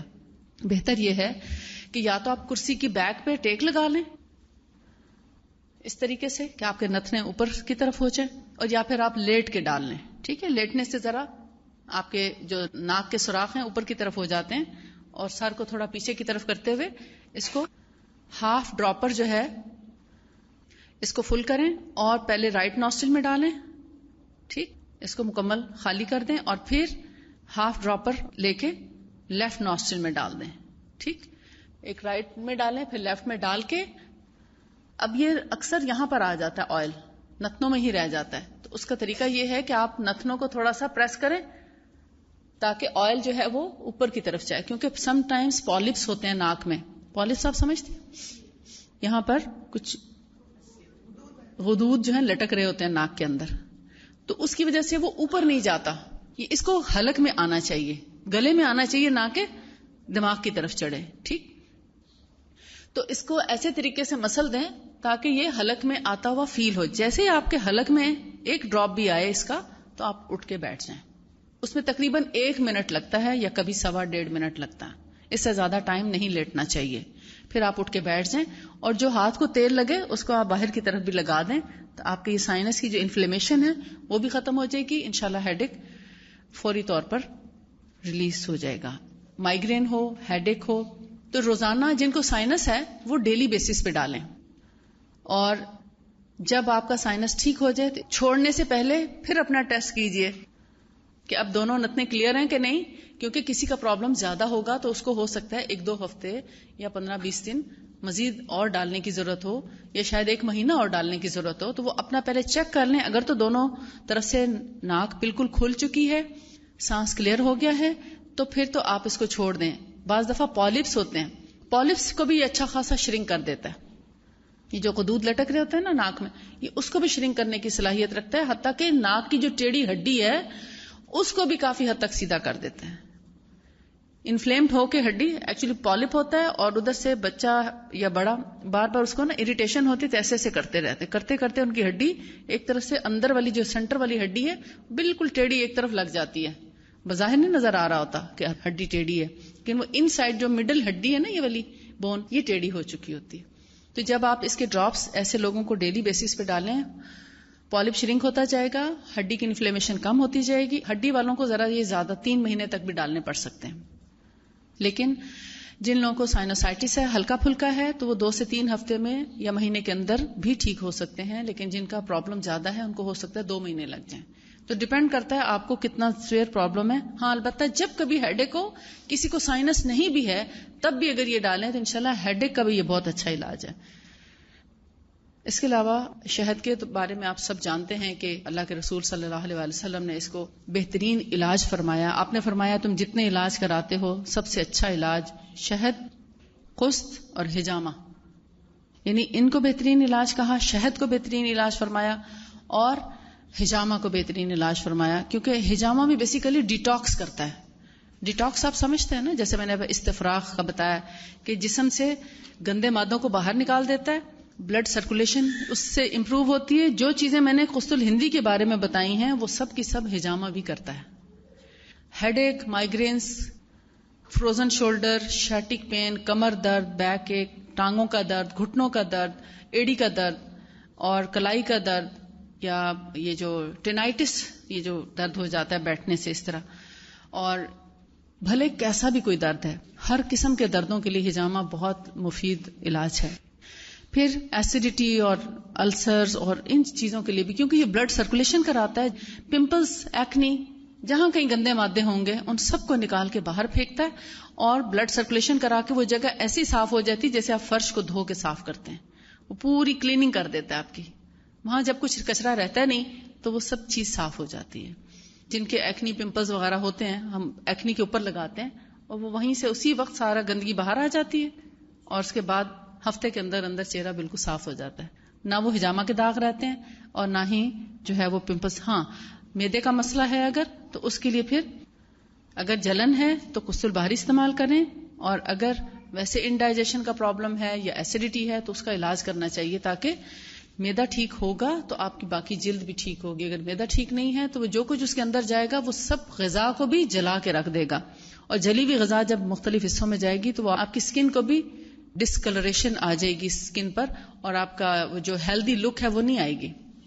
اس لیے معدے کا علاج سب سے پہلے، میرے پاس جب بھی کوئی پیشنٹ آئے تو میں سب سے پہلے اس کے معدے کے بارے میں پوچھتی ہوں، کیونکہ آپ صلی اللہ علیہ وسلم نے فرمایا کہ معدہ ایک حوض ہے، حوض کی طرح ہے جہاں سے تمام رگیں پورے جسم کو جاتی ہیں. یعنی قوت اور توانائی کا انحصار ہماری اسی غذا پہ ہے نا جو ہم معدے میں ڈالتے ہیں. اگر معدہ درست ہے تو پورا جسم درست کام کرے گا، اور اگر معدہ بیمار ہے تو پھر آپ پورے جسم سے صحت مندی کی توقع نہ رکھیں، پھر صحت مندی نہیں ہو سکتی. کئی دفعہ ایسا ہوتا ہے کہ آرتھرائٹس کا کوئی پیشنٹ آتا ہے اور ساتھ میں شکایت کرتا ہے کہ مجھے ایسیڈیٹی بھی ہے. میں پوچھتی ہوں معدے کا کیا حال ہے، آپ کو جلن تو نہیں ہوتی یا کوئی معدے میں کوئی درد وغیرہ؟ تو کہتے نہیں مجھے تو بہت ایسیڈیٹی ہے، میں تو کچھ نہیں کھا سکتی. تو پھر میں ان کو آرتھرائٹس کی بجائے معدے کا علاج شروع کر دیتی ہوں. تو وہ کہتے ہیں میری درد نہیں گئی ابھی. نیکسٹ ٹائم آتے ہیں تو کہتے ہیں کہ میں نے کہا آپ کو میں نے درد کی دوائی نہیں دی ابھی، کیونکہ آپ کا معدہ خراب ہے. آپ جو چیز کھائیں گی وہ معدے نے اس کو تباہ کر دینا ہے، نہ آپ کو طاقت پہنچے گی اور نہ جو آپ نے دوا کھائی ہے وہ آپ کھا سکیں گی زیادہ دن تک، کیونکہ معدہ بار بار کہے گا پہلے میری طرف توجہ کرو. آپ پہلے معدے کا علاج کریں. جب معدے سے آپ 2 سے 3 مہینے میں معدے کا مکمل علاج ہو جاتا ہے الحمدللہ.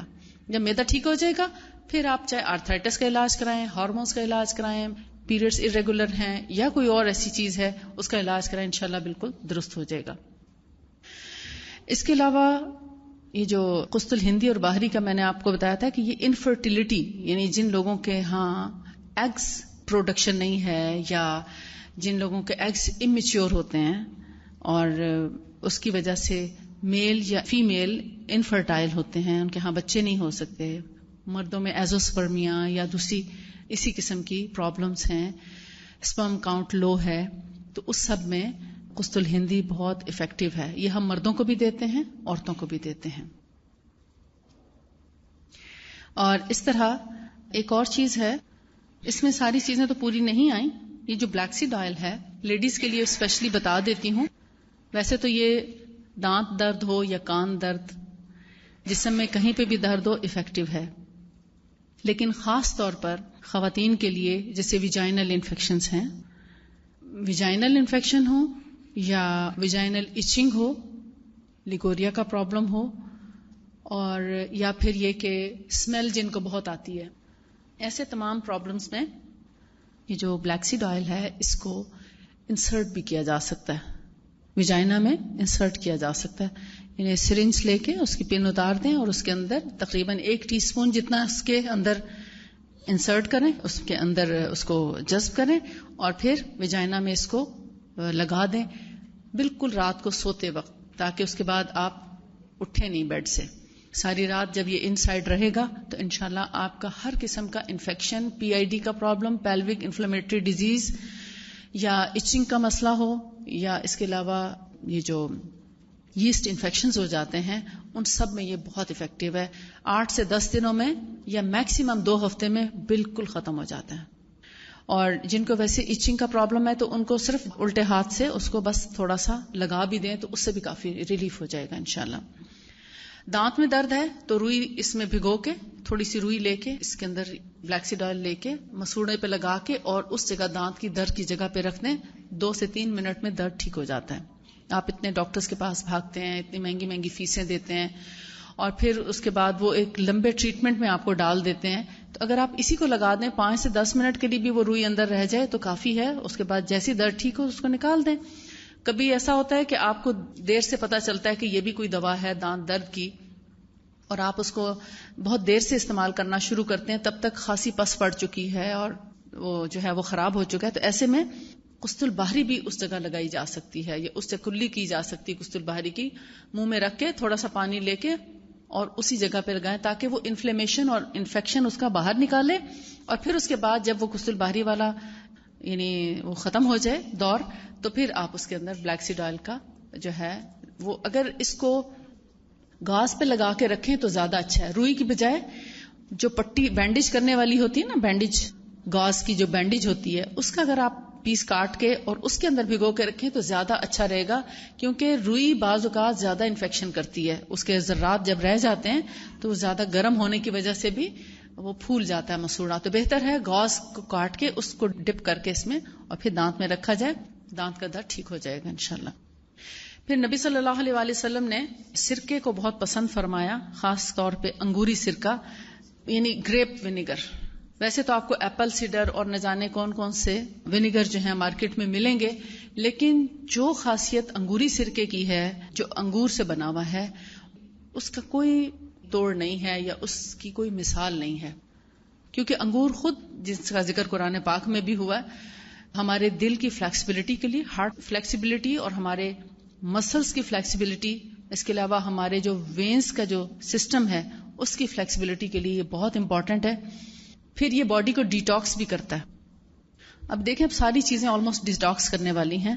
یہ باڈی کو ڈیٹاکس بھی کرتا ہے، اسپیشلی ان لوگوں کے لیے یہ نعمت غیر مترقبہ ہے، یعنی جس کا کوئی نعم البدل نہیں، جن کو شوگر ہو چکی ہو، بلڈ پریشر ہو چکا ہو، کولیسٹرول ہو، یا ٹرائیکلسرائڈز جن کے زیادہ ہو گئے ہوں، یا جن کے جسم بلا وجہ پھولنا شروع ہو گئے، یعنی اوبیسٹی شروع ہو گئی ہے، ابھی سٹارٹ ہے، لیکن جو بہت موٹے ہو جائیں ان کا الگ علاج ہے.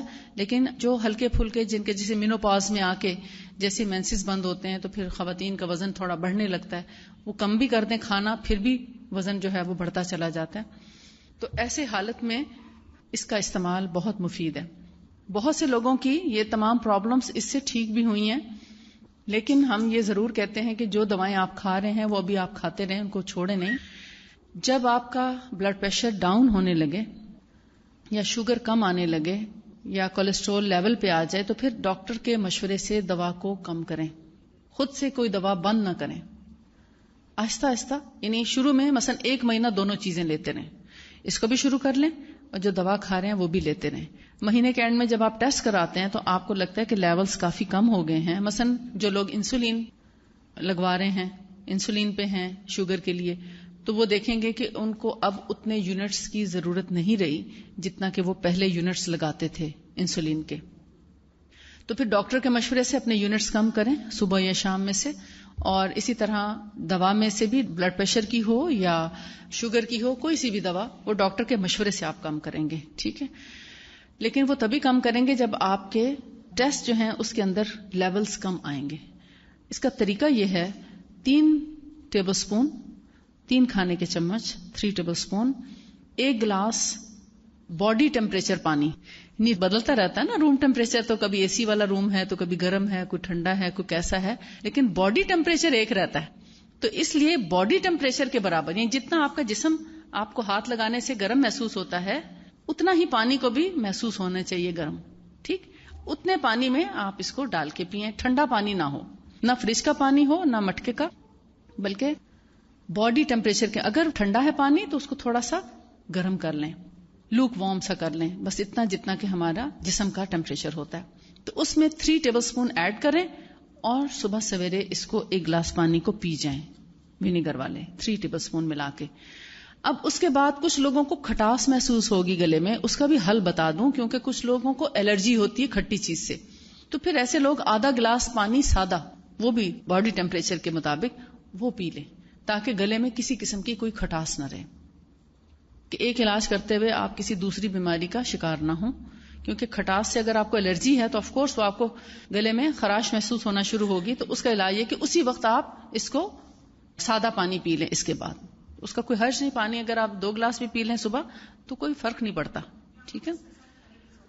ہاں، ہنی ہر شوگر پیشنٹس نہیں کر سکتے، اس لیے اس کا ذکر نہیں کیا جاتا. ہاں، جن لوگوں کو صرف کولیسٹرول ہے یا صرف بلڈ پریشر ہے، شوگر نہ ان کی فیملی میں ہے نہ ان کے ہاں، تو پھر ہنی ایڈ کر سکتے ہیں، چاہے 1 چمچ چاہے آدھی چمچ، کوئی حرج نہیں. لیکن جن لوگوں کو ڈائبٹیز ہے وہ ہنی بالکل ایڈ نہ کریں.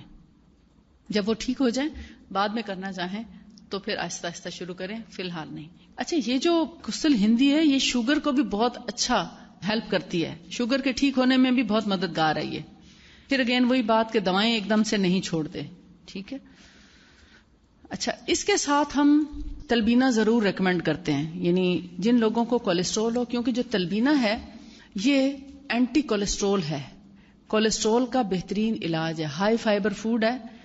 یہ نہ صرف یہ کہ کولیسٹرول کا بھرپور علاج بھی ہے، یعنی ان دونوں کو جب آپ لیں گے نا تب آپ کی شوگر، کولیسٹرول، بلڈ پریشر یہ چیزیں ڈاؤن ہوں گی. اگر صرف یہ لیتے رہیں گے تو 50% اثر ہوگا، یہ دونوں لیں گے تو 100% انشاءاللہ اثر ہوگا. اس کے لینے کے 1 گھنٹے کے بعد یہ لے سکتے ہیں، 1 گھنٹے سے پہلے نہیں لے سکتے، کیونکہ یہ بنتا ہے پانی اور دودھ میں، اور ونیگر کے ساتھ دودھ والی چیز نہیں لینی چاہیے. اس کو کم از کم گیپ 1 گھنٹے کا ضرور ہونا چاہیے. 2 گھنٹے کا یا 3 گھنٹے کا کرنا چاہیں تو کر سکتے ہیں، لیکن کم از کم گیپ کی بات کر رہی ہوں کہ وہ 1 گھنٹہ ضرور ہونا چاہیے. آپ جیسے صبح الصبح یہ لے لیں اور پھر 1 گھنٹے سے زیادہ وقت جب گزر جائے تو پھر آپ تلبینہ سے ناشتہ کریں. یہ قسم کا ناشتہ بھی ہے.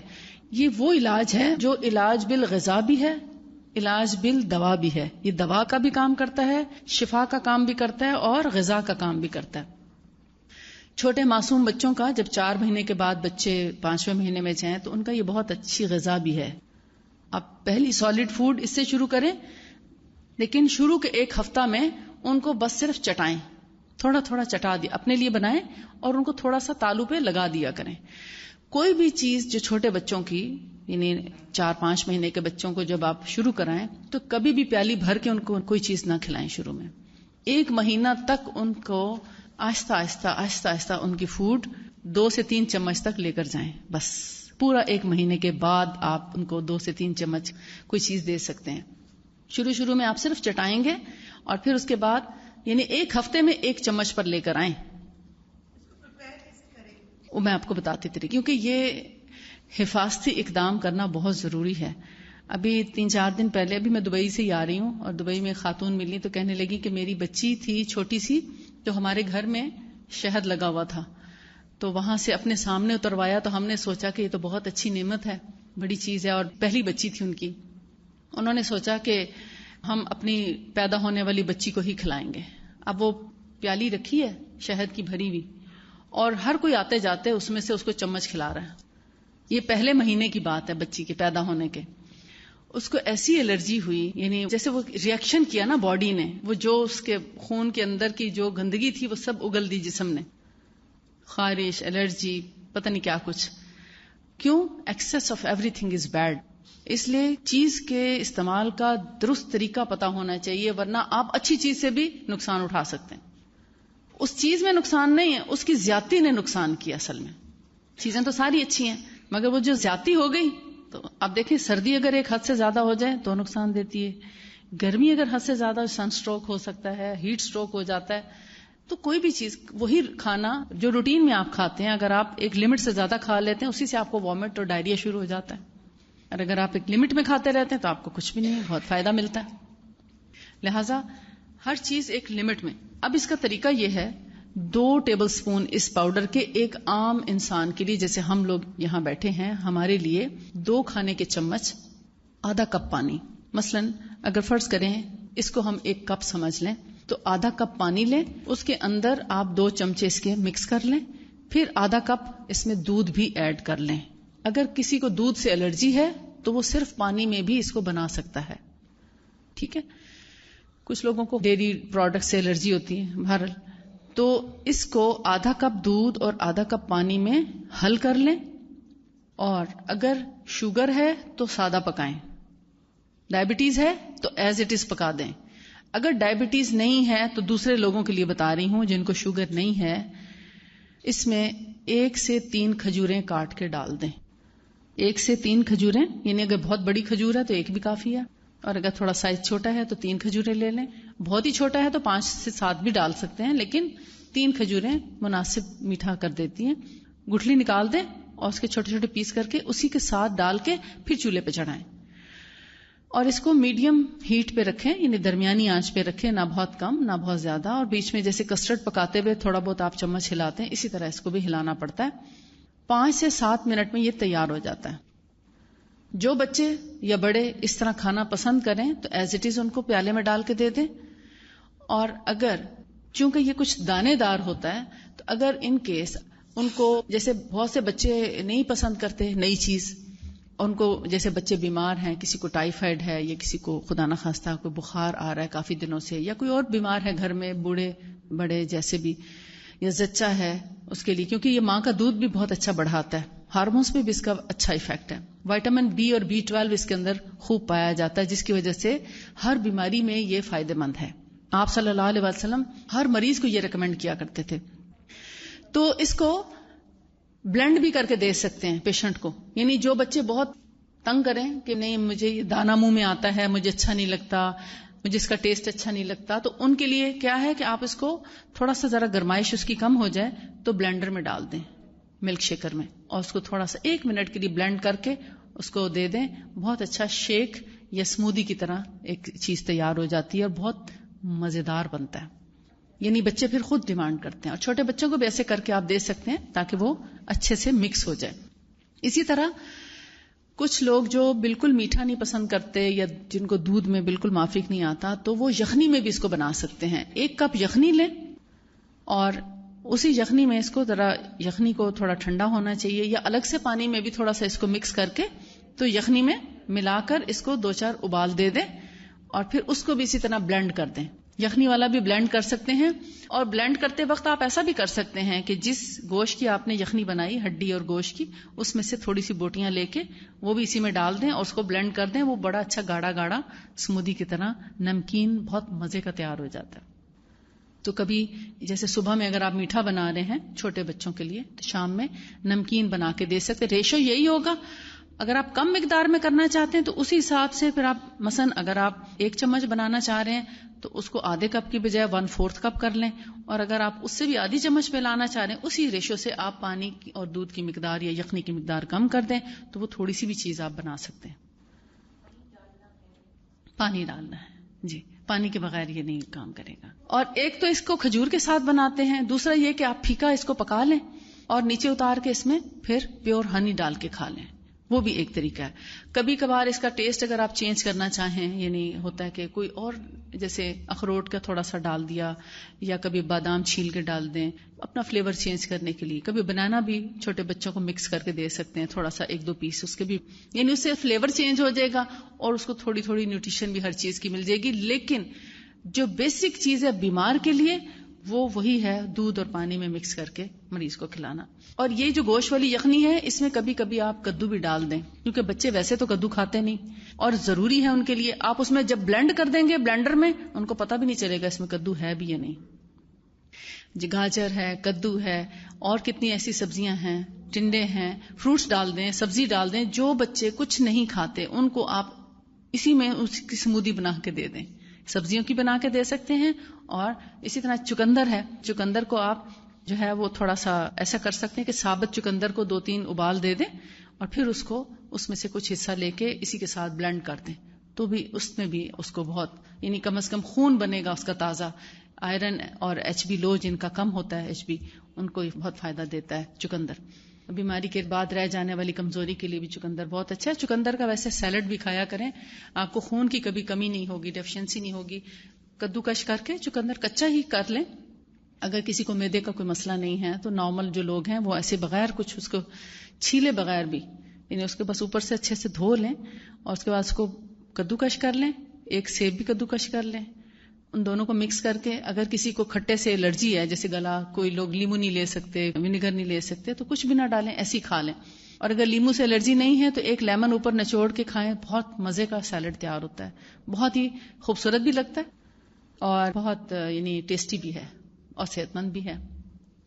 چقندر بہت مفید چیز ہے. اب جن لوگوں کو فرض کریں کہ اوبیسٹی تو ہے مگر وہ حد سے زیادہ ہو گئی ہے اور وہ اپنا ویٹ ریڈیوس کرنا چاہتے ہیں لیکن کوئی دوا کام نہیں کر رہی, تو یہ بغیر کسی دوا کے انہی مصنوعی چیزوں سے بنایا ہوا سلم فٹ ہے, سلمنگ فارمولا ہے. اس کے اندر جیسے سنا مکھی اور ونیگر بھی ہے اور فینوگریک سیڈز بھی ہیں اور 3-4 چیزیں اس کے اندر ڈال کے اس کو تیار کیا گیا ہے. یہ آپ کو بہت آسانی سے اور بغیر کسی سائیڈ افیکٹ کے, بغیر کسی تکلیف کے, بہت یعنی کوئکلی ویٹ ریڈیوس کر سکتا ہے. اس کی جو انسٹرکشنز ہیں اس کے پیچھے لکھی ہوئی ہیں, اور اس میں صرف ایک چیز ہم بھول گئے لکھنا, وہ ہے وارم واٹر. یعنی ٹھنڈا پانی نہیں ہونا چاہیے, ذرا نیم گرم پانی ہونا چاہیے, کیونکہ ٹھنڈی چیز جو ہے وہ آپ کے جسم میں جمتی ہے, نکلتی نہیں. تو اگر گرم ہوگا تو یہ اچھے سے آپ کی آنتیں, خون وغیرہ صاف کر کے سب سے پہلے آپ کو افیکٹ نظر آئے گا پیٹ پہ, اور پھر آپ کی اسی طرح باقی باڈی جو ہے وہ نارمل ہونا شروع ہو جائے گی. تو جتنا آپ ریڈیوس کرنا چاہیں آپ اس سے کر سکتے ہیں.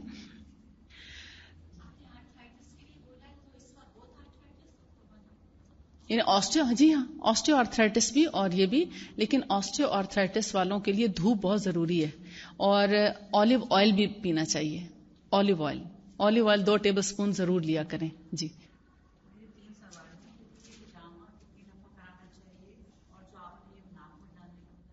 ہجامہ کا یہ ہے کہ ہجامہ ڈپینڈ کرتا ہے کہ آپ کا پرابلم کیا ہے. اور یعنی اگر فرض کریں کہ سر میں درد ہے تو وہ 1 سے 3 دفعہ میں ہجامہ سے سر درد ٹھیک ہو جاتا ہے. کسی کو صرف 1 دفعہ میں بھی ٹھیک ہو جاتا ہے, لیکن کسی کو سائنوسائٹس ہے تو سائنوسائٹس والوں کو فیس پہ بھی کرانا پڑتا ہے ہجامہ. یعنی فیس پہ جب تک نہیں کرائیں گے سائنس نہیں جاتا. تو ہر سر درد کے پیچھے کوئی وجہ ہوتی ہے, اس وجہ کو تلاش کرنا چاہیے, اس کے اکارڈنگلی ہجامہ کرنا ہے. کسی کو سٹریس کی وجہ سے سر درد ہوتا ہے تو پھر یہ ایریاز میں بھی ہجامہ ہوتا ہے, اور سننا پوائنٹ ساتھ میں ضرور ہے. 1 سے 3 دفعہ سر درد کا. آرتھرائٹس کے مریض کے ہر جوڑ پہ کپس لگتے ہیں, ہر جوڑ پہ, تو وہ تقریباً 22-23 کپ ایک وقت میں لگ جاتے ہیں. اور آرتھرائٹس کا جو مرض ہے وہ 9 سے 11 دفعہ ہجامہ کرانے میں جاتا ہے. اس کو منتھلی بیسس پہ بھی کرا سکتے ہیں, اور یعنی ہر مہینے بھی کرا سکتے ہیں.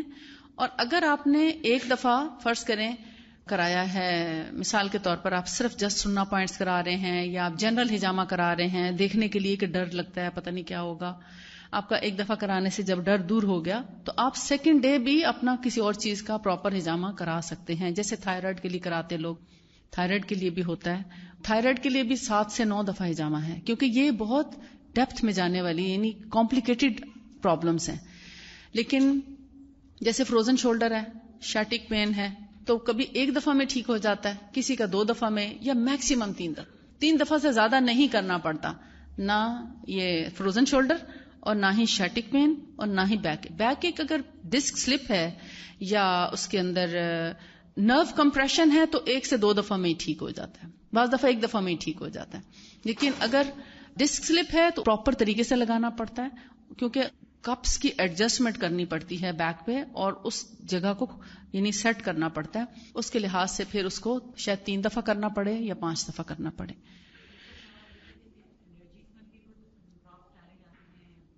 نیزل الرجی یعنی چھینکیں آنے میں, ہاں جیسے نزلہ ہو جاتا ہے ہر تھوڑی دیر, چھینکیں آتی ہیں نا. چھینکوں کا بیسیکلی یہ علاج ہے نہیں, لیکن اگر آپ, کیونکہ اس کے ڈالنے سے بھی پھر چھینکیں آتی ہیں. کچھ لوگوں کو تو ٹھیک ہوئی ہیں چھینکیں, لیکن اس کو میں نے اتنا اچھا یعنی میں نے شاید اس پہ فوکس نہیں کیا, تو میں اس لیے نہیں کہوں گی. جس چیز کو میں نے آزمایا نہیں یا جس کا رزلٹ نہیں دیکھا وہ میں آپ کو کبھی بھی نہیں کہوں گی. معدے کا علاج معدے کا علاج سب سے پہلے میں بتاتی ہوں جو نبی صلی اللہ علیہ وسلم نے علاج بتایا. آپ نے فرمایا کہ معدے کے علاج کے سلسلے میں اگر کوئی معدہ اپنا ٹھیک کرنا چاہتا ہے تو اس کو چاہیے وہ بھوک رکھ کے کھانا کھائے. صبح کا ناشتہ ضرور کرے اور رات کا کھانا بھی ضرور کھائے, مگر عشاء سے پہلے. اگر آپ معدے کا علاج کرنا چاہتے ہیں تو عشاء کے بعد کھانا چھوڑ دیں، چاہے وہ سردیاں ہوں یا گرمیاں، عشاء سے پہلے پہلے یعنی مغرب اور عشاء کے درمیان کھانا کھا لیں، اور کھانا بھی بھوک رکھ کے کھائیں، بہت ہلکا کھانا، رات کا اسپیشلی ہلکا کھانا کھائیں، صبح کا ناشتہ ہیوی کر سکتے ہیں. ہیوی سے مراد یہ ہے کہ کھانا وہ بھی بھوک رکھ کے ہی ہے، پیٹ بھر کے نہیں. یہ سب سے پہلا علاج ہے. اور کھانے کے فوراً بعد پانی مت پئیں تقریباً 1 گھنٹے تک، اور رات کے کھانے کے بعد پیدل چلنا ضروری ہے. عشاء کی نماز بھی کھانے کے بعد پڑھیں، اور کچھ نہ کچھ چاہے 5 منٹ کی واک کریں ضرور. یہ معدے کا علاج ہے. اگر آپ علاج پوچھ رہے ہیں تو یہ معدے کا علاج ہے. اور صبح کی سویرے، صبح بھی آپ ضرور جیسے نماز کے وقت اٹھتے ہیں تو ہلکا پھلکا ضرور کچھ نہ کچھ چلیں، آکسیجن لیں باہر کی. یہ آپ کے معدے کو فائدہ دیتا ہے. جی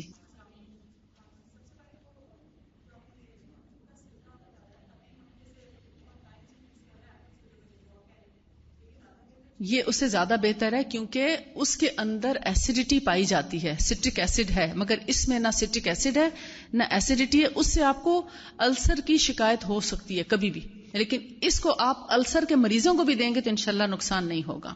یعنی السر پیشنٹس کو بھی ہم دیتے ہیں کھانے کے بعد 1 چمچ.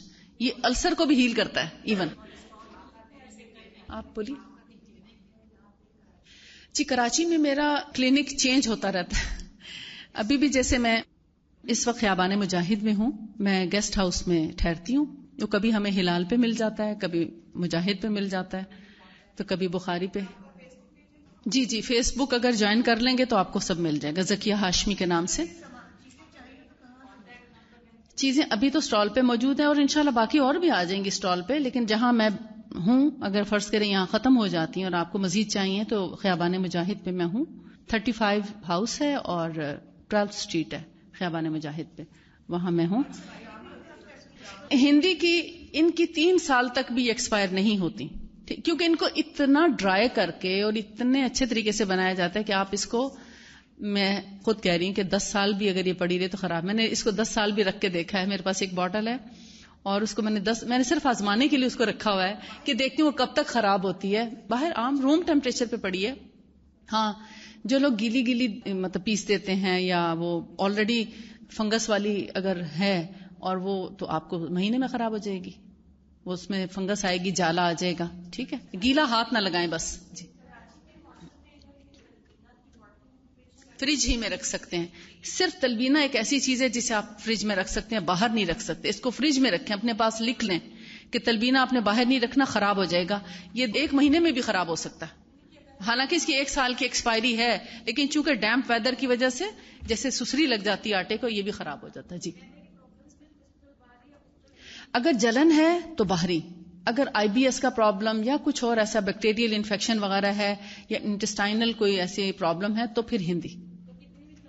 حتیٰ کہ السریٹیو کولائٹس میں بھی کستل ہندی بہت کامیاب ہوئی ہے. میں نے السریٹیو کولائٹس یو سی کے جو پیشنٹس ہیں ان کو میں نے کرایا، الحمدللہ ان کے یو سی میں بہت فائدہ ہوا ہے. جی 0300 980 9400. نیزل الرجی کے لیے اگر تو چھینکیں آتی ہیں نا، ایکچولی چھینکوں کے لیے میں یہ سمجھتی ہوں کہ کست لینا شروع کر دیں، وہ انشاءاللہ الرجیز کو خود ہی قابو میں لے آتی، کیونکہ الرجیز ہوتی ہیں اینٹی بایوٹکس کا بچپن سے استعمال کرتے رہنے کی وجہ سے الرجیز ہو جاتی ہیں.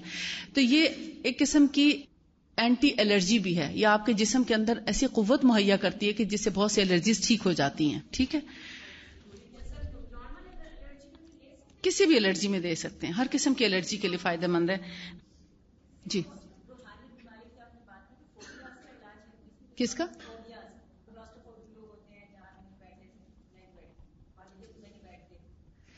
اس کا پھر دیکھیں رقیہ اور دم اور یہ چیزیں تو پھر اپنی افیکٹو ہے نا.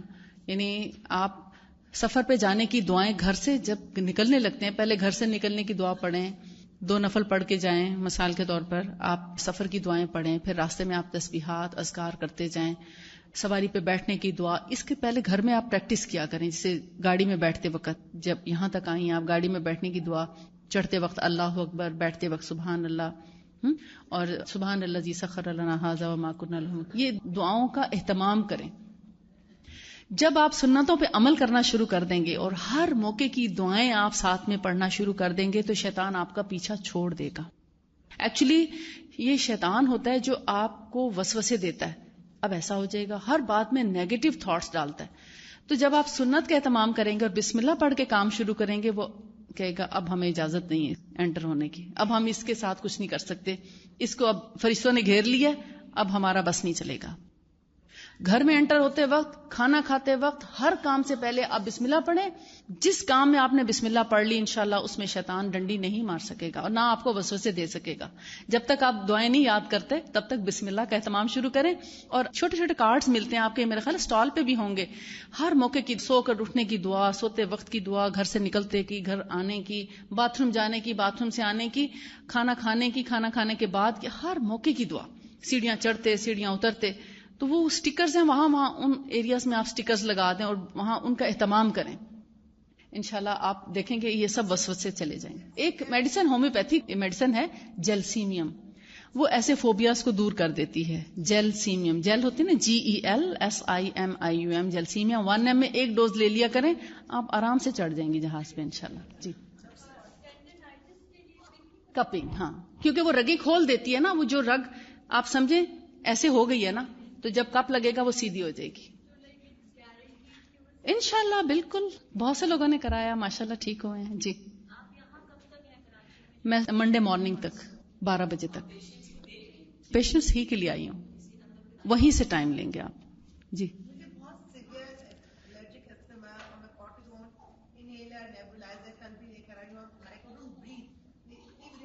آپ اس کو پینا شروع کریں. میدے میں ایسیڈیٹی تو نہیں نا؟ ایسیڈیٹی ہے تو پھر پہلے آپ میدے کا، میرے پاس ایسیڈیٹی کی بائی چانس میڈیسن موجود ہے، لیکن آپ کھا نہیں سکیں گی، یہ بھی نہیں کھا سکیں گی. ہلکی سی بھی ہے تو یہ آپ کنٹینیو نہیں کر سکیں گی. اس کو پہلے چاہے 1 مہینے کی دوا لے لیں اور اس کے بعد پھر آپ اس کو شروع کر لیں تو انشاءاللہ آپ کا، ہاں پھر آپ کا یہ بھی سونگنا تو شروع کر سکتے ہیں آپ، کوئی حرج نہیں. ایسی جو بہت پرسنل چیزیں ہیں یا جن میں توجہ زیادہ چاہیے تو اس کے لیے کنسلٹیشن کا الگ ٹائم لے لیں. جی جی بالکل، پریونشن کے لیے سب سے اچھا میتھڈ ہے. جی 1 ٹی اسپون لیول. جی آپ پلیز.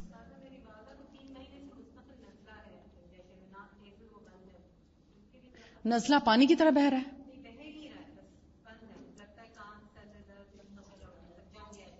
ان کو ناک میں یہ ڈالیں اور پینے کے لیے اگر معدے میں جلن نہیں تو یہ دیں، انشاءاللہ سب ریشہ صاف ہو جائے گا. نہ ناک میں رہے گا، نہ سر میں، نہ چیسٹ میں، سب صاف ہو جائے گا.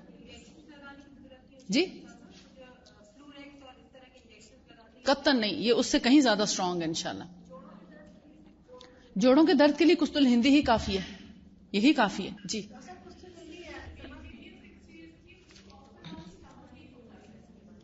سٹمک ایک ہو جاتا ہے، جس کو سٹمک ایک ہے نا اس کو وہ بلیک سیڈ آئل پلائیں.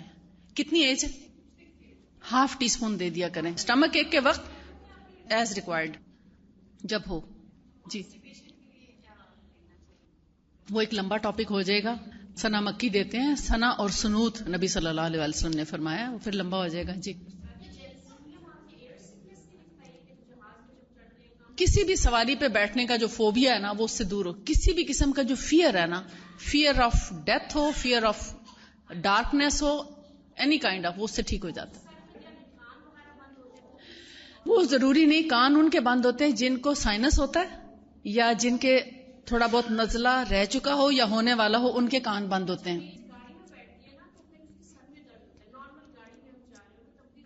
وہ ٹریولنگ سکنس ہے، اس کی میڈیسن ڈفرینٹ ہے، وہ پھر آپ بعد میں نہیں، وہ کوکیولس ہے. جی اس کا ڈفرینٹ علاج ہے، اس کے لیے آپ کو کنسلٹ کرنا پڑے گا. جی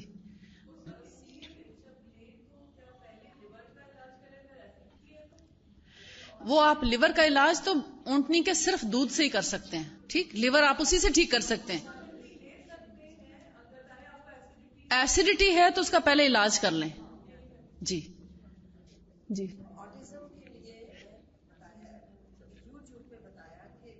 کست بہت اچھی ہے آٹزم کے لیے.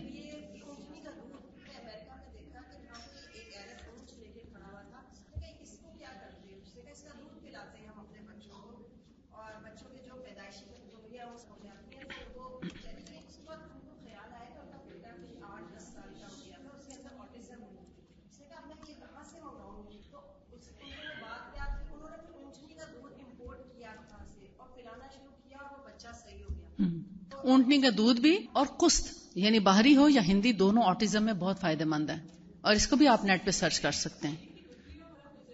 جی کس میں؟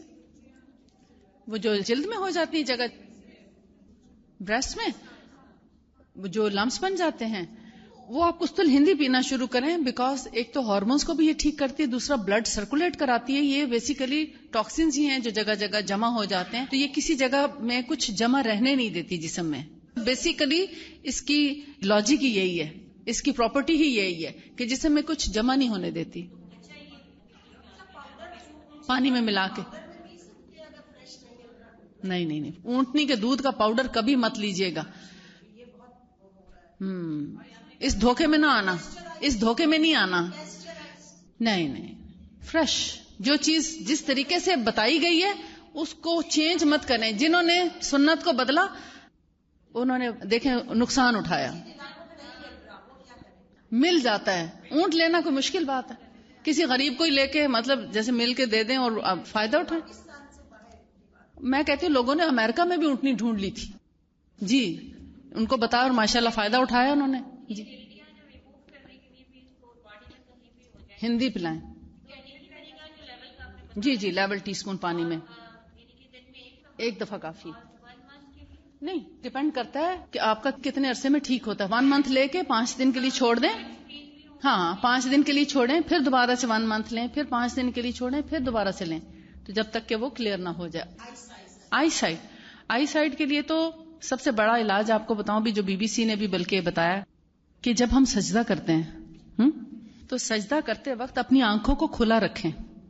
حالانکہ سنت میں بھی یہی ہے طریقہ کہ سجدے میں آنکھیں بند نہ کریں. آنکھیں کھلا رکھنے سے وہ اتنا کلوز ویژن ہو جاتا ہے اس کا، اور پورا پریشر آتا ہے، اور ایک قسم کی ایکسرسائز ہو رہی ہوتی ہے ہماری آنکھوں کی. اور جب آنکھیں کھلا رکھتے ہیں اور پھر انہی کھلی آنکھوں کے ساتھ جب ہم اٹھتے ہیں اور سجدے کی جگہ پہ جب فوکس رہتے ہیں، ان لوگوں کو فائدہ ہوتا ہے جو ادھر ادھر آنکھیں نہیں گھماتے.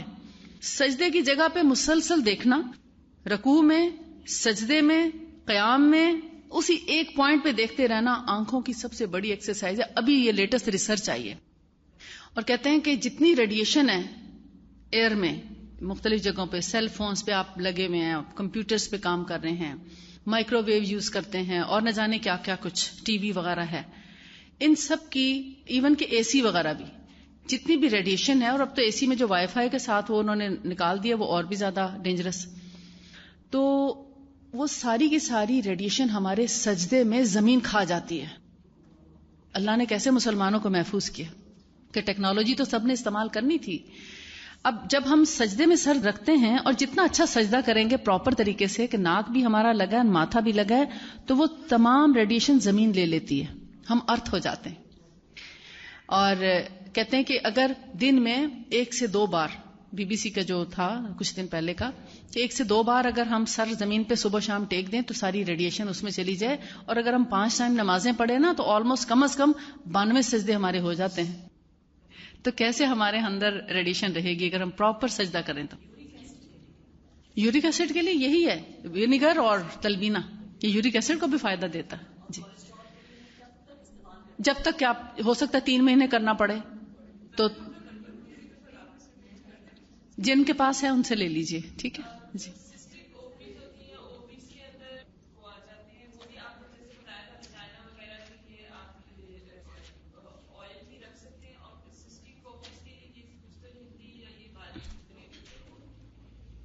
اووریز کے لیے جی OPCOs ہیں، اوویرین سسٹ ہے، ان سب کے لیے قسط الہندی بے تحاشا استعمال کرائی ہے میں نے اور 100% ریزلٹس لیے اسی طرح پانی میں ملا کے. جی ہاں 1 منتھ کے بعد. جی آفٹر مینسز.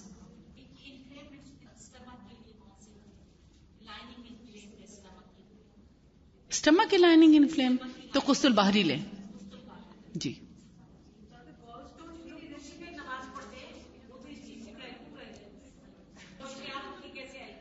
بس وہ آپ دعا کریں. جی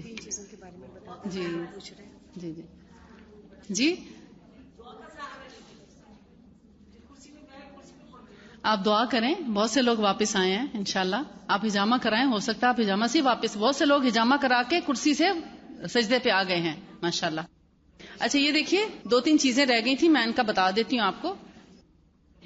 یہ دیکھیں ایک چیز ہے جسے اجوا پاؤڈر سے تیار کیا جاتا ہے. اجوا کھجور ہے نا، اس کے پاس ہارٹ کیئر کا نام ہم نے دیا ہے. جن لوگوں کے ہارٹ کے والو کا پرابلم ہو جائے یا ان کو سٹنٹ بتائیں ڈاکٹر، تو ان کو ہارٹ کیئر جو ہے اس کا میں طریقہ آپ کو بتاتی ہوں. روزانہ 1 چائے کا چمچہ فل استعمال کرنا چاہیے. اور اس کے اندر ہم نے تو میتھی دانہ ملایا ہوا ہے، لیکن اگر آپ کہیں اور یعنی خود اگر آپ اس قابل ہو گئے ہیں کہ اس کو پیس سکیں یا پسوا سکیں، کیونکہ ایک مشکل کام ہے، گرائنڈرز ٹوٹ جاتے ہیں. اس سے لوگوں نے کافی گرائنڈر جلائے اور اس کے باوجود یہ اجوا کی گٹھلی نہیں پستی. لیکن یہ ضروری ہے کہ گٹھلی اجوا ہی کی ہو. جو لوگ عام گٹھلیوں کا پاؤڈر کر کے اور اجوا کی توقع رکھتے ہیں کیونکہ جو چیز اللہ کے رسول نے جس طرح فرمائی ہے ایز اٹ از اسی طرح ہم اس کو کیسے تیار کرتے ہیں.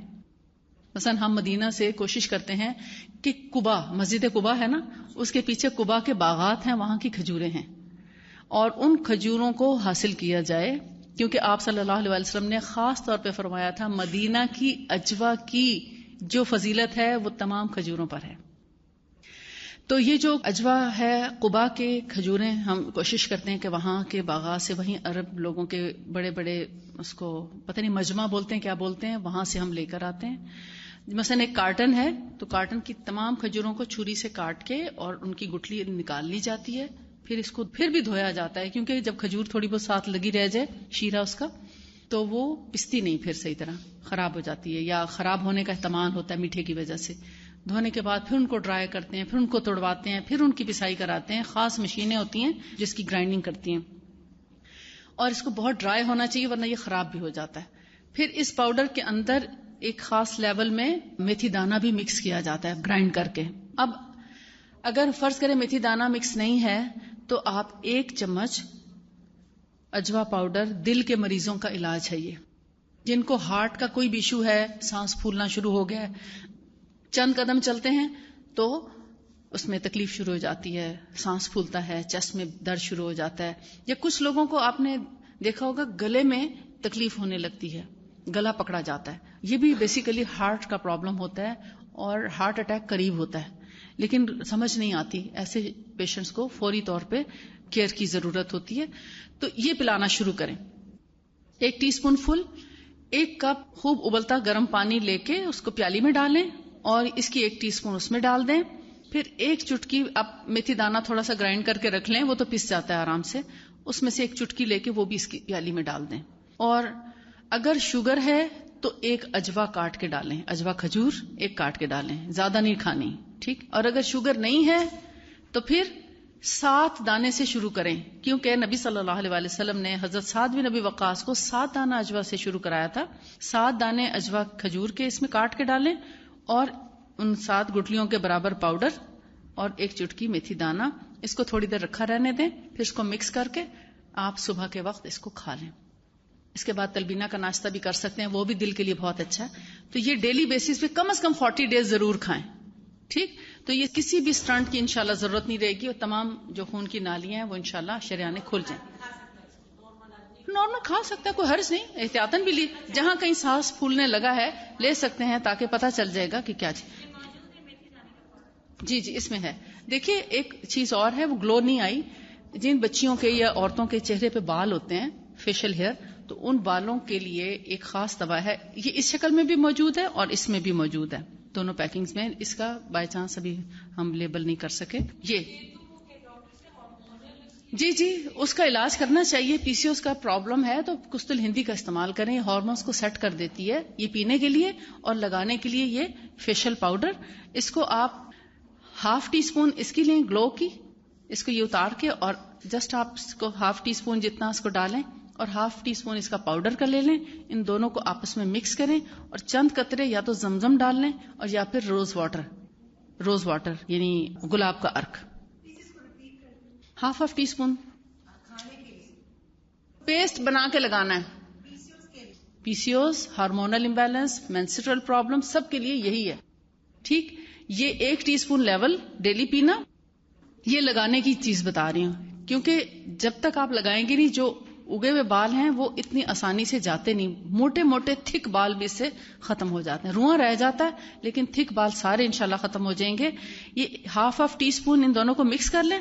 پھر مزید پتلا کرنے کے لیے ایک اندازے کے مطابق آپ زمزم ملا لیں یا گلاب کا عرق ملا لیں، ان کا پیسٹ بنا لیں. فیس واش کر کے تھوڑا گیلا تھوڑا سوکھا ہو، بالکل ڈرائی منہ پہ نہیں لگے گا، نہ لگائیں. پہلے ہمیشہ دھونا ضروری ہے، وہ دھو کے اور پھر اس کو آپ پتلا پتلا پیسٹ 1 گھنٹے کے لیے لگا لیں، کافی ہے.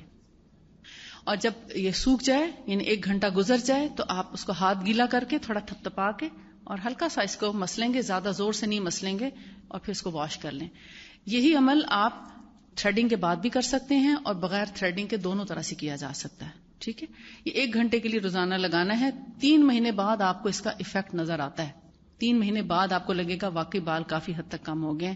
اور پھر جب آپ سمجھیں کہ ابھی مکمل نہیں گئے کیونکہ کسی کے زیادہ ہوں گے تو 3 مہینے میں نہیں جائیں گے، ان کو تھوڑا سا اور زیادہ ٹائم لگے گا. لیکن جو ہلکے پھلکے بال ہیں وہ 3 مہینے 3.5 مہینے میں ختم ہو جاتے ہیں. یعنی یہ 1-2 دفعہ لگانے سے ٹھیک نہیں ہوتا. میں ہر مہینے آتی ہوں تو وہ ہم فیس بک پہ ڈال دیتے ہیں، اور ہم نے ایک کراچی کا گروپ بھی بنایا ہوا واٹس ایپ کا، اس پہ بھی ہم ڈال دیتے ہیں انفارمیشن. ہم کہتے ہیں کہ اس میں میسج آپ مت بھیجیں، صرف انفارمیشن کے لیے بنایا بس، اور کسی میسیجنگ کے لیے نہیں بنایا.